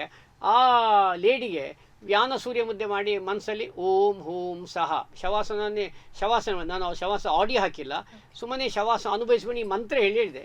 ಅವರು ಬೆಡ್ಡಿಂದ ಏಳುವಾಗ ತಲೆನೋವು ಗಾಯಬ್ ಕಡಿಮೆ ಆಗಿದೆ. ಪವರ್ಫುಲ್ ಮುದ್ದೆ ನನ್ನ ಪ್ರಕಾರ. ಭಕ್ತಿ ಶ್ರದ್ಧೆಯನ್ನು ಮಾಡಬೇಕು, ಮತ್ತು ಲೈಫ್ ಸ್ಟೈಲ್ ಚೇಂಜ್ ಮಾಡಬೇಕು. ಟೆನ್ಷನ್ ಆಗದಾಗ ಶವಾಸ ಮಾಡೋದು, ರಿಲ್ಯಾಕ್ಸ್ ಮಾಡೋದು. ಈ ತಲೆನೋವು ಬರಲಿಕ್ಕೆ ಹಲವಾರು ಕಾರಣ, ಆಹಾರದ ವ್ಯತ್ಯಾಸವೂ ಆಗ್ತದೆ, ಟೆನ್ಷನ್ ಆದರೂ ಆಗ್ತದೆ, ಬೇರೆ ಬೇರೆ ಕಾರಣ. ಅದನ್ನೆಲ್ಲ ಸ್ವಲ್ಪ ಟ್ರೈ ಮಾಡಬೇಕು, ನಮ್ಮ ಲೈಫ್ ಸ್ಟೈಲ್ ಸ್ವಲ್ಪ ರಿಪೇರಿ ಮಾಡಿಕೊಳ್ಬೇಕು, ಸರಿ ಮಾಡಬೇಕು, ಇಲ್ಲದೇ ಹೇಗೆ ಆಗೋದು. ಆದರೆ ಪಕ್ಕ ಏನು ತಲೆನೋವು ಆಯ್ತು ಕೂಡಲೇ ಟ್ರಯಲ್ ಮಾಡಾಗ ಇದು ಮಾಡಬೇಕು. ಅದು ಟ್ರಯಲ್ ಮಾಡಾಗ ವಾಂತಿ ಬಂದಾಗ ಹೀಗೆ ಮಾಡ್ಬೋದು ನೋಡಿ. ಇದು ವಾಂತಿ, ಇದು ಬಾಯಿ ವಾಂತಿ ಬರ್ತದೆ, ಹೀಗೆ ಮಾಡ್ಬೋದು. ಮತ್ತು ಟ್ರಯಲಿಗೆ ಅಪಾನ ಮುದ್ದೆ ಮಾಡ್ಬೋದು. ಇದು ಸಹ ಅಪಾನ ಮುದ್ದೆ 10 ನಿಮಿಷ ಸಾಕು. ಸೊ ಬೇಸಿಕಲಿ ವೀಕ್ಷಕರೇ, ನಾವು ಯಾವುದೇ ಮುದ್ರೆ ಮಾಡ್ಬೋದು ಅಥವಾ ಯಾವುದೇ ಆಸನ ಮಾಡ್ಬೋದು, ಏನೇ ಯೋಗ ಮಾಡ್ಬೋದು, ಅದು ಒಂದು ಅದೊಂದು ಪ್ರಮೋಟಿವ್ ಹೆಲ್ತ್ ಒಂದು ಪ್ರಾಕ್ಟೀಸ್ ಆಗಿ ಆಕ್ಟ್ ಆಗುತ್ತೆ. ಅದ್ರ ಜೊತೆಗೆ ನಮ್ಮ ಲೈಫ್ ಸ್ಟೈಲ್, ನಮ್ಮ ಆಹಾರ ಪದ್ಧತಿ ಇವೆಲ್ಲವೂ ಕೂಡ ನಾವು ಸರಿ ಮಾಡಿ ಯಮ ನಿಯಮ, ಎಸ್, ಅದನ್ನ ನಾವು ನೆಕ್ಸ್ಟ್ ಈಗ ಸ್ಪಿರಿಚುವಲ್ ಮತ್ತೆ ಇಂಟೆಲೆಕ್ಚುವಲ್ ಗೆ ಬರುವಾಗ ಇಟ್ಟಿದ್ದೇವೆ. ಆ ಆಸ್ಪೆಕ್ಟ್ ಅನ್ನ ಕೂಡ ಎಕ್ಸ್ಪ್ಲೋರ್ ಮಾಡ್ತೀವಿ. ಸೊ ನಾವು ಲೈಫ್ ಸ್ಟೈಲ್ ಹಾಲಿಸ್ಟಿಕ್ ಅಪ್ರೋಚ್ ಇಂದ ನಾವು ಯೋಗಾಭ್ಯಾಸವನ್ನ ಜೊತೆಗೆ ಪ್ರಾಕ್ಟೀಸ್ ಮಾಡಿದ್ರೆ ಬೆಸ್ಟ್ ರಿಸಲ್ಟ್ಸ್ ಸಿಗ್ತದೆ. ಈಗ ನೆಕ್ಸ್ಟ್ ಫಿಸಿಕಲ್ ಆದ ನಂತರ ಸರ್, ಹೆಚ್ಚಾಗಿ ಈಗ ನಾವು ಯೋಗ ಅಂತ ಅಂದ ತಕ್ಷಣ ಒಂದು ಪ್ರಾಣಾಯಾಮ ಆಯ್ತು, ಮುದ್ರೆ ಆಯ್ತು, ಆಸನಗಳಾಯ್ತು, ಇನ್ನು ಬೇಕಾದ್ರೆ ಸ್ವಲ್ಪ ಹೋಗಿ ಪವರ್ ಯೋಗ ಅಂತೆಲ್ಲ ಬಂದು ಎಲ್ಲದೂ ಹೌದು.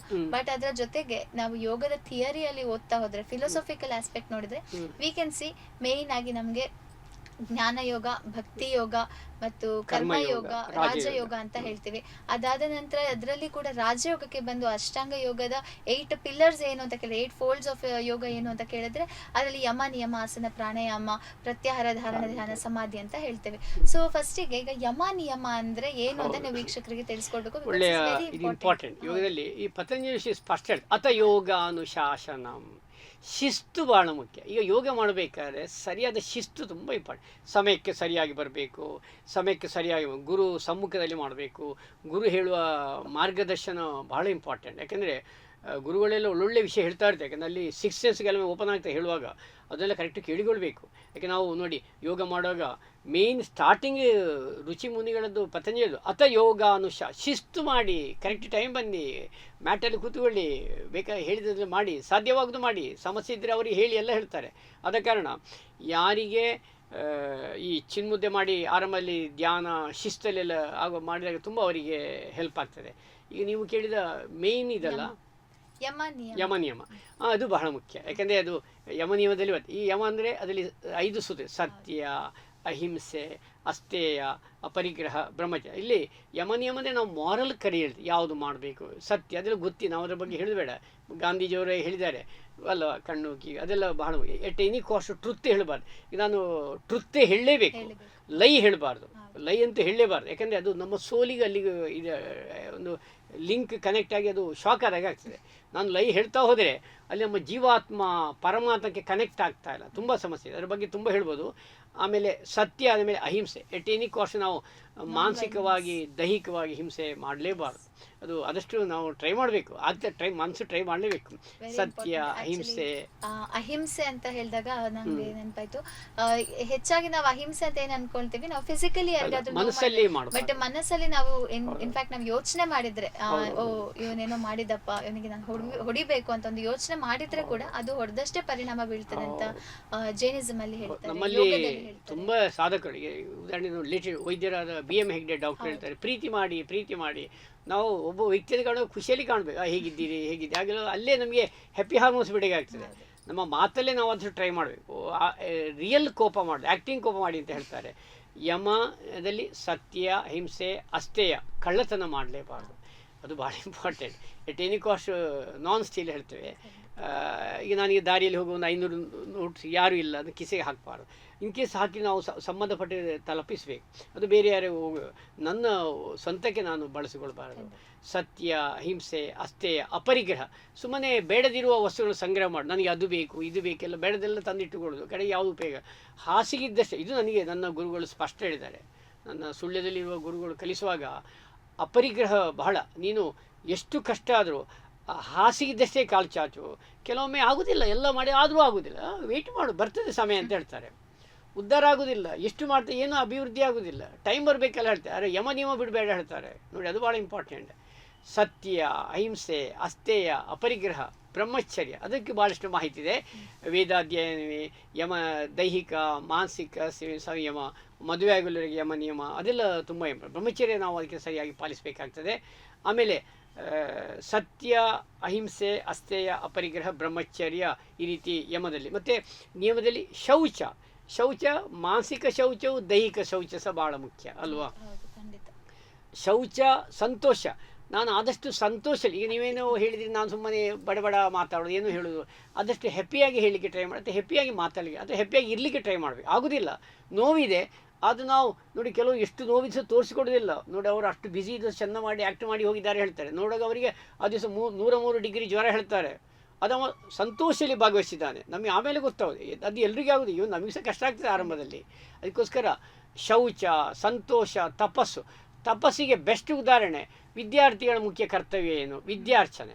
ಈಗ ನನ್ನ ಕರ್ತವ್ಯ, ನಾನು ಪ್ರಾಮಾಣಿಕವಾಗಿ ಯೋಗ ಟೀಚ್ ಮಾಡಬೇಕು. ನನಗೆ ಬೇರೆ ಏನು ಗೊತ್ತಿಲ್ಲ, ಯೋಗ ಟೀಚ್ ಮಾಡ್ಬೋದಲ್ಲ. ಯೋಗ ಟೀಚ್ ಮಾಡೋದು ನಾನು ಪದೇ ಮೊಬೈಲ್ ನೋಡೋದು, ಆ ಕಡೆ ಹೋಗೋದು ಈ ಕಡೆ ಹೋಗೋದು, ಅದು ಟೈಮಿಗೆ ಸರಿಯಾಗಿ ಬಾರದು, ಹಾಗೆಲ್ಲ ಮಾಡಬಾರ್ದು. ನಾನಲ್ಲಿ ಡೆಡಿಕೇಟೆಡ್ ಆಗಿ ಎಷ್ಟು ಟೈಮ್ ಕೊಟ್ಟು ಅಷ್ಟೇ ಮಾಡಲೇಬೇಕು. ಇಲ್ಲ ಹೇಳಬೇಕು ನನಗೆ ಆಗ್ತಾ ಇಲ್ಲ, ಏನೋ ಪ್ರಾಬ್ಲಮ್ ಇದೆ, ಅದೆಲ್ಲ ಹೇಳಿಡಬೇಕು. ಅದು ಬಹಳ ವಿದ್ಯಾರ್ಥಿಗಳ ಕರ್ತವ್ಯ. ವಿದ್ಯಾರ್ಚನೆ, ಜ್ಞಾನ ಸಂಪಾದನೆ ಮಾಡೋದು. ನಾನೀಗ ಫಸ್ಟ್ ಇಯರ್ PUC ವಿದ್ಯಾರ್ಥಿ, ಏನು ನನ್ನ ಏನೆಲ್ಲ ಇದೆ ಗುರುಗಳು, ಅದು ಕಲಿಬೇಕು, ಓದು ಮುಗಿತಲ್ಲಿಗೆ. ಶೌಚ, ಸಂತೋಷ, ತಪಸ್ಸು, ಸ್ವಾಧ್ಯಾಯ, ಇದನ್ನು ನಾನು ತುಂಬ ಪಾಲಿಸಿದ್ದೇನೆ. ನಾನು ತುಂಬ ಸ್ಟಡಿ ಮಾಡಿದ್ದೇನೆ, ರೆಫರ್ ಮಾಡಿದ್ದೇನೆ, ಹಲವು ಸಾಧಕರದ್ದು ಕೇಳಿದ್ದೇನೆ ಉಪನ್ಯಾಸಗಳನ್ನು. ನಮ್ಮ ಗುರುಗಳು ಹೇಳಿದ್ದಾರೆ ನೋಡಿ, ಎಲ್ಲ ನನಗೆ ಎಲ್ಲ ಹೇಳಿಕೊಡ್ಲಿಕ್ಕೆ ಆಗೋದಿಲ್ಲ, ಎಲ್ಲಕ್ಕೂ ಸಮಯಕ್ಕೆ ನೀವು ಬೇರೆ ಹೋಗ್ತೀರಿ, ಹಾಗೂ ನೀವು ಒಳ್ಳೆಯ ಯಾರು ಸಿಗ್ತಾರೆ ಅವರನ್ನ ಜ್ಞಾನ ಸಂಗ್ರಹ ಮಾಡಿ ಹೇಳಿದ್ದಾರೆ. ಹಾಗೆ ನಾನು ತುಂಬ ರೆಫರ್ ಮಾಡ್ತೀನಿ, ಸ್ಟಡಿ ಮಾಡ್ತೀನಿ, ಅಪ್ಡೇಟ್ ಇರಬೇಕಲ್ವ. ಈಗ ನಮ್ಮ ಮೋದಿಯವರೇ ಉದಾಹರಣೆ ನೋಡಿ, ಅವರಿಗೆ ಎಷ್ಟು ಅಪ್ಡೇಟ್ ಆಗಿದ್ದಾರೆ, ಟೆಕ್ನಾಲಜಿ ಎಷ್ಟು ಅಪ್ಡೇಟ್ ಆಗಿದೆ ಆ ವಯಸ್ಸಲ್ಲಿ ಸಹ ಅಲ್ವಾ. ಶೌಚ, ಸಂತೋಷ, ತಪಸ್ಸು, ಸ್ವಾಧ್ಯಾಯ, ಈಶ್ವರ ಪ್ರಣಿಧಾನ. ಇದು ಏನು ಅಂದರೆ ಕೆಲವೊಮ್ಮೆ ಎಲ್ಲವೂ ಸರಿ ಇದೆ, ಕಷ್ಟ ಮುಗಿದೇ ಇಲ್ಲ, ಯಾವ ನೋಡು ಕಷ್ಟ ಅಲ್ವಾ. ಅಂದರೆ ಓಂ ಕ್ಲೀಂ ಕೃಷ್ಣ ಕ್ಲೀಂ ಅಂತ ಹೇಳಬೇಕು ಮಂತ್ರ. ಇಷ್ಟ ದೇವರ ಮೇಲೆ ಭಾರ ಹಾಕಿ ಹೇಳ್ತಾರೆ. ದೇವರ ಮೇಲೆ ಭಾರ ಹಾಕಿ ನಾವು ಎಷ್ಟು ಕಷ್ಟಾದರೂ ನಮ್ಮ ಟ್ರ್ಯಾಕಿನ ಒಳಗಿರಬೇಕು, ಯಮ ನಿಯಮ ಪಾಲಿಸಿಕೊಂಡೇ ನಮ್ಮ ಕರ್ತವ್ಯ ಮಾಡ್ತಾ ಇರಬೇಕು. ತಪ್ಪು ದಾರಿ ಟೀನಿ ಕಾಸ್ಟ್. ಕೆಲವರು ಹೇಳ್ತಾರೆ ಸಾಕು ಮಾರೆ ಈ ಸಮಯ ಅತಿ ಆಯ್ತು ಅಂತ ಹೇಳ್ತಾರೆ. ಅದು ಮಾಡಬೇಕು, ಯಾಕೆಂದರೆ ಸತ್ಯಕ್ಕೆ ಜಯ ಇದೇ ಇದೆ. ಯಾಕೆ ನಮಗೆ ಮನಸ್ಸಲ್ಲಿ ಒಂದಿರ್ತದೆ, ನಾವು ಒಳಗಿನ ಮನಸ್ಸು ಹೇಳ್ತದಲ್ಲ, ಇಲ್ಲ ನೀನು ಈ ತಪ್ಪು ಮಾಡಿದ್ದಿ ಸರಿ ಇಲ್ಲ, ಖಂಡಿತ ಅದರಲ್ಲಿ ನಾವು ಅದು ಬರಲೇಬಾರ್ದು. ಆದಷ್ಟು ಪ್ರಾಂಪ್ಟಾಗಿ ಇರಲಿಕ್ಕೆ ಟ್ರೈ ಮಾಡಿ. ಯೋಗದಲ್ಲಿ ಅಥ ಯೋಗಾನುಶಾಸನ ಸ್ಪಷ್ಟ ಹೇಳ್ತಾರೆ. ಹೇಯಂ ದುಃಖಂ ಅನಾಗತಂ. ಇದು ಪತಂಜಲಿ ಋಷಿಮುನಿಗಳು ಇನ್ನೊಂದು ಅಧ್ಯಾಯದಲ್ಲಿ ಸಾಧನಾಪಾದಲ್ಲಿ ಹೇಳಿದ್ದಾರೆ, 16ನೇ ಶ್ಲೋಕ. ಕಷ್ಟ, ಕಾರ್ಪಣ್ಯ, ದುಃಖ ಬರುವ ಮುಂಚೆ ಯೋಗ ಮಾಡು ಅಂತ ಹೇಳ್ತಾರೆ. ಸೋಪಕರ್ಮ ನಿರುಪಕರ್ಮ, ನಿನ್ನ ಕರ್ಮಾಶಯ ಮೈನಸ್ ಮಾಡಲಿಕ್ಕೆ ಯೋಗ ಮಾಡು ಅಂತ ಹೇಳ್ತಾರೆ. ಆಗ ನೀವು ಧ್ಯಾನಕ್ಕೆ ಕೇಳಿದ್ದೀರಿ, ಧ್ಯಾನ ಮಾಡುವಾಗ ಸಹ ಹಾಗೆ ಬಹಳ ಮುಖ್ಯ. ಎಷ್ಟು ನೀವು ತತ್ರ ಪ್ರತ್ಯೇಕತಾನಾಥ ಧ್ಯಾನಂ, ಒಂದೇ ಯೋಚನೆ ಇನ್ನೊಂದು ಯೋಚನೆ ಹೇಳಬಾರ್ದು ಅಲ್ವಾ. ಈಗ ಮನಸ್ಸು ಏಕಾಗ್ರತೆ ತರಬೇಕಾದ್ರೆ ಹೇಳೋದು ಸುಲಭ ಇಲ್ಲ. ನಮಗೆ ಏನಾಗ್ತದೆ, ಏಕಾಗ್ರತೆ ಬರ್ತಾ ಇಲ್ಲ. ಯಾಕೆ ನಾವು ಮನಸ್ಸಿಗೆ ಹೇಳಿಕೊಳ್ಬೇಕು. ನಾನು ಧ್ಯಾನ ಮಾಡೋ ಮುಂಚೆ ಆರಂಭದಲ್ಲೇ ಈಗ ನಮಗೆಲ್ಲ ಅಭ್ಯಾಸ ಆಗಿದೆ. ಈಗ ನಾವು ಕಣ್ಣು ಮುಚ್ಚಿದ ಕೂಡಲೇ ಶುರು ಆಗ್ತದೆ, ಹೋಗು ಅಲ್ಲಿ ಹೋಗು ಇಲ್ಲಿ ಹೋಗು, ಉಸಿರು ಲೆಕ್ಕ ಹಾಕು ಎಲ್ಲ ಬರ್ತಾ ಇರ್ತದೆ. ಯಾಕೆ ನಾವು ಟ್ರೈನ್ಡ್ ಅದು. ಇವು ನಮ್ಮ ವಿದ್ಯಾರ್ಥಿಗಳು ಟ್ರೈನ್. ಒಮ್ಮೆ ಕೂತ ಮತ್ತೆ ಬಂಡೆಯಂತೆ ಅಚಲ, ವಿಗ್ರಹದಂತೆ ನಿಶ್ಚಲ ಅಂತ ಸ್ವಾಮಿ ವಿವೇಕಾನಂದ ನಾವು ಹೇಳಿಕೊಳ್ಬೇಕು, ನಾನೀಗ ಧ್ಯಾನ ಮಾಡ್ತೇನೆ. ಆ ರೀತಿ ನಾವು ಅದೆಲ್ಲ ಯಮನಿಯಮಕ್ಕೆ ಪೂರಕ ಆಗಿರ್ತದೆ. ಅದ ಕಾರಣ ಯಮನಿಯಮ ಭಾಳ ಇಂಪಾರ್ಟೆಂಟ್. ನಾನು ಭಾಳ ಸಂಕ್ಷಿಪ್ತ, ಅದರ ಬಗ್ಗೆ ತುಂಬ ಮಾಹಿತಿ ಇದೆ, ಇಷ್ಟು ಸಾಕು. ಟೋಟಲಿ ಹೇಳ್ತಾರೆ ಒಳ್ಳೆಯ ಅಭ್ಯಾಸ, ಅದು ಎಲ್ರಿಗೂ ಗೊತ್ತಿದೆ. ಅದು ನಮ್ಮಲ್ಲೆಲ್ಲ ಯಮ ನಿಯಮ ಇಲ್ಲದೆ ಯೋಗಕ್ಕೆ ಬರ್ಲಿಕ್ಕೆ ಆಗುದಿಲ್ಲ. ಹೌದು, ಆಕ್ಚುಲಿ ನಾವು ಯಾವಾಗ ಮನಸ್ಸಿಂದ ನಾವು ಸ್ಟ್ರಾಂಗ್ ಆಗ್ತೇವೆ ಅಂತ ಹೇಳಿದ್ರೆ ಈ ಯಮ ನಿಯಮ ಪಾಲನೆ ಮಾಡಿದಾಗ ನಮ್ಮ ಪರ್ಸನಾಲಿಟಿ ಸ್ಟ್ರಾಂಗ್ ಆಗ್ತದೆ. ನಂತರ ಆಸನ ಪ್ರಾಣಾಯಾಮ, ನಂತರ ನಾವು ಫಿಸಿಕಲಿ ಸ್ಟ್ರಾಂಗ್ ಆಗ್ತೇವೆ. ನಂತರ ನಾವು ಪ್ರಾಣಾಯಾಮ ಜಾಸ್ತಿ ಮಾಡ್ಲಿಕ್ಕೆ, ನಾವು ಫಿಸಿಕಲಿ ಸ್ಟ್ರಾಂಗ್ ಆಗುವಂತದ್ದು ಹೆಚ್ಚು ಹೊತ್ತು ನಾವು ಪ್ರಾಣಾಯಾಮಕ್ಕೆ ಒಳ್ಳೆ ರೀತಿಯಲ್ಲಿ ಕುಳಿತುಕೊಳ್ಳಿಕ್ಕೆ ಆಗ್ಬೇಕು. ನಂತರ ಪ್ರತ್ಯಾಹಾರ, ಧಾರಣ, ಧ್ಯಾನ, ಸಮಾಧಿ, ಈ ರೀತಿಯಾದ ಹೈಯರ್ ಕಾನ್ಶಿಯಸ್ನೆಸ್ ಅನ್ನು ನಾವು ಅಟೈನ್ ಅಂತರಂಗ ಕ್ರಿಯೆ, ಬಹಿರಂಗ ಕ್ರಿಯೆ ಅದೆಲ್ಲ ಬರ್ತದೆ ಆ ವಿಷಯದಲ್ಲಿ.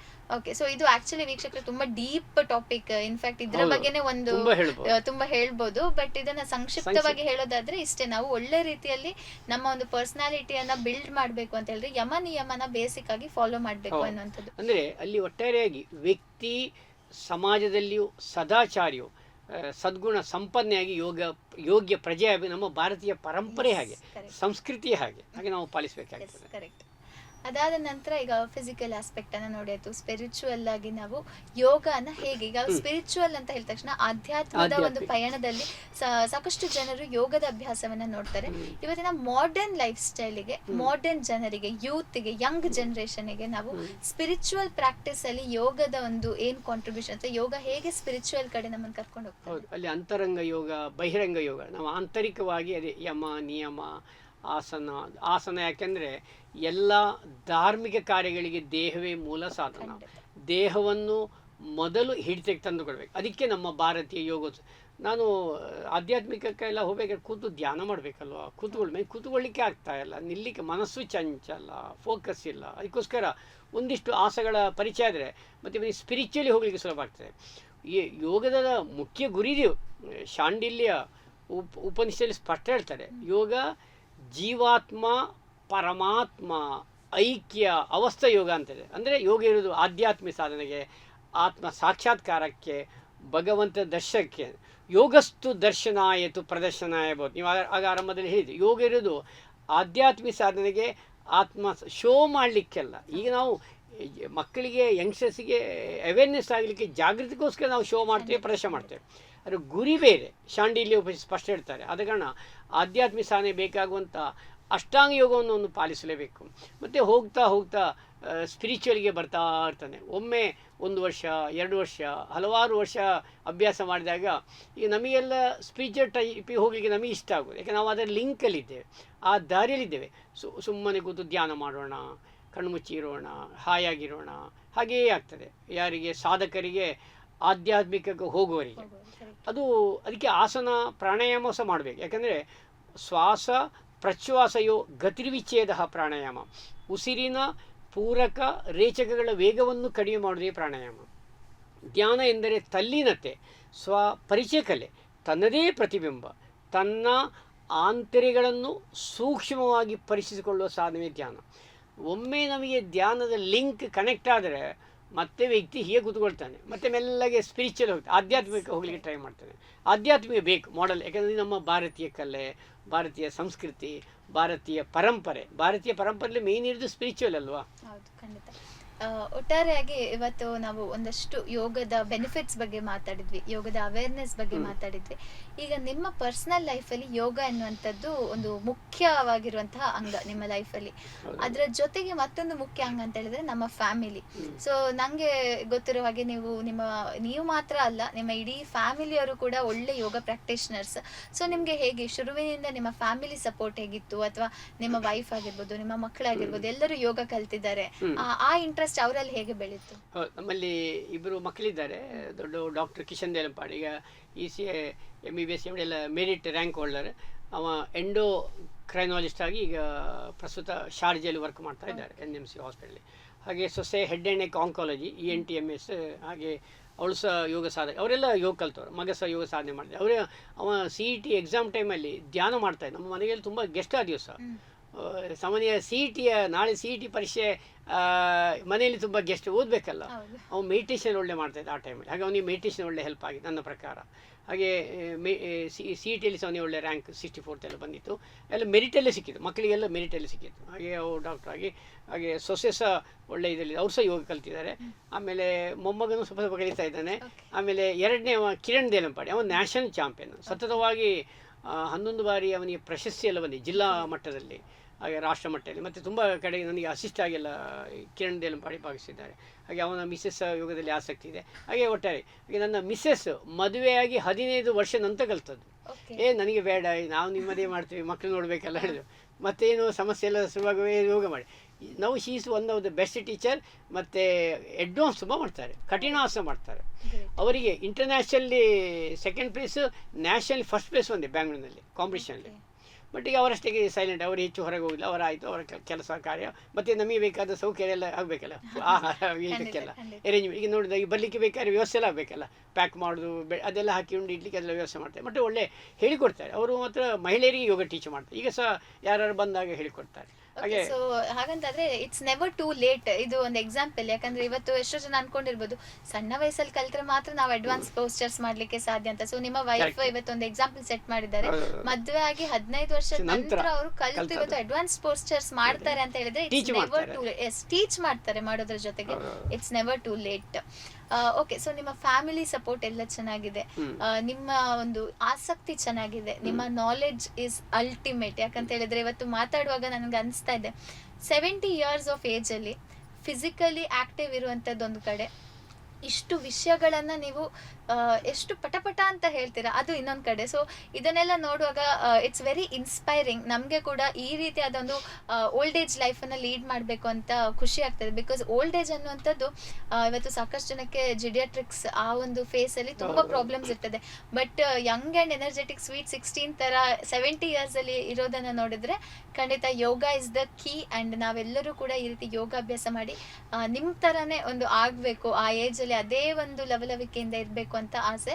ಈಗ ಫೈನಲ್ ಆಗಿ ನಮ್ಮ ಪಾಡ್ಕಾಸ್ಟ್ ನೋಡ್ತಾ ಇರುವಂತಹ ವೀಕ್ಷಕರಿಗೆ ನಿಮ್ಮ ಕಡೆಯಿಂದ ಒಂದು ಮೆಸೇಜ್ ಅಂತ ಹೇಳಿದ್ರೆ ಏನು ಹೇಳಿ? ಎಸ್, ಧನ್ಯವಾದಗಳು. ಸ್ಪೆಷಲಿ ನಿಮ್ಮ ಈ ಒಂದು ಸಂಸ್ಥೆ ವತಿಯಿಂದ ನಮ್ಮನ್ನು ಕರೆಸಿ ಈಗ ಅಂತಾರಾಷ್ಟ್ರೀಯ ಯೋಗ ದಿನಾಚರಣೆ ಜೂನ್ 21ಗೆ ಹತ್ತಿರ ಬರ್ತದೆ. ಯಾಕಂದರೆ ಈಗಿಂದೀಗಲೇ ಯುದ್ಧಕಾಲಿ ಶಸ್ತ್ರಾಭ್ಯಾಸ, ಈಗಿಂದೀಗಲೇ ತಯಾರಿ ಸಿದ್ಧತೆ. ಯಾರು ಯೋಗ ಕಲ್ತಿಲ್ಲ ಆಮೇಲೆ ಲೈಫಲ್ಲಿ ಕಲೀರಿ, ಯಾಕೆಂದರೆ ತುಂಬ ಬೆನಿಫಿಟ್ ಇದೆ. ನಾನು ಹಲವಾರು ಕಾಲೇಜಿಗೆ ಹೋಗ್ತೀನಿ, ಬೇರೆ ಬೇರೆ ಕಂಪನಿಗಳಿಗೆ ಹೋಗ್ತೀನಿ, ಕರೀತಾರೆ ಫ್ರೀ ಇದ್ದಾಗ ನಾನು ಯಾಕಂದರೆ ನನಗೆ ಯೋಗವೇ ಜೀವನ ಅಂತ ಒಂಥರ ಖುಷಿ ಆಗ್ತದೆ, ನೆಮ್ಮದಿ ಆಗ್ತದೆ, ಶಾಂತಿ ಸಿಗ್ತದೆ, ರಿಲ್ಯಾಕ್ಸ್ ಆಗ್ತದೆ, ರಿಲೀಫ್ ಆಗ್ತದೆ. ಯಾಕೆಂದರೆ ಅದರಲ್ಲಿರುವ ಕೊಟೇಶನ್ಗಳು ಪತಂಜಲಿ ಹೇಳಿದ್ದು, ಅಥವಾ ಭಗವಂತನಾದ ಶ್ರೀಕೃಷ್ಣನ ತುಂಬ ಮಾಹಿತಿ ಭಗವದ್ಗೀತೆಯಲ್ಲಿ 2ನೇ ಅಧ್ಯಾಯ 6ನೇ ಅಧ್ಯಾಯ ಭಾಳಷ್ಟು ಮಾಹಿತಿ ಹೇಳಿದೆ. ಆದ ಕಾರಣ ಯಾರು ಲೈಫಲ್ಲಿ ಕಲಿತಿಲ್ಲ, ಅದು ನಾವು ಭಾರತೀಯರಾಗಿ.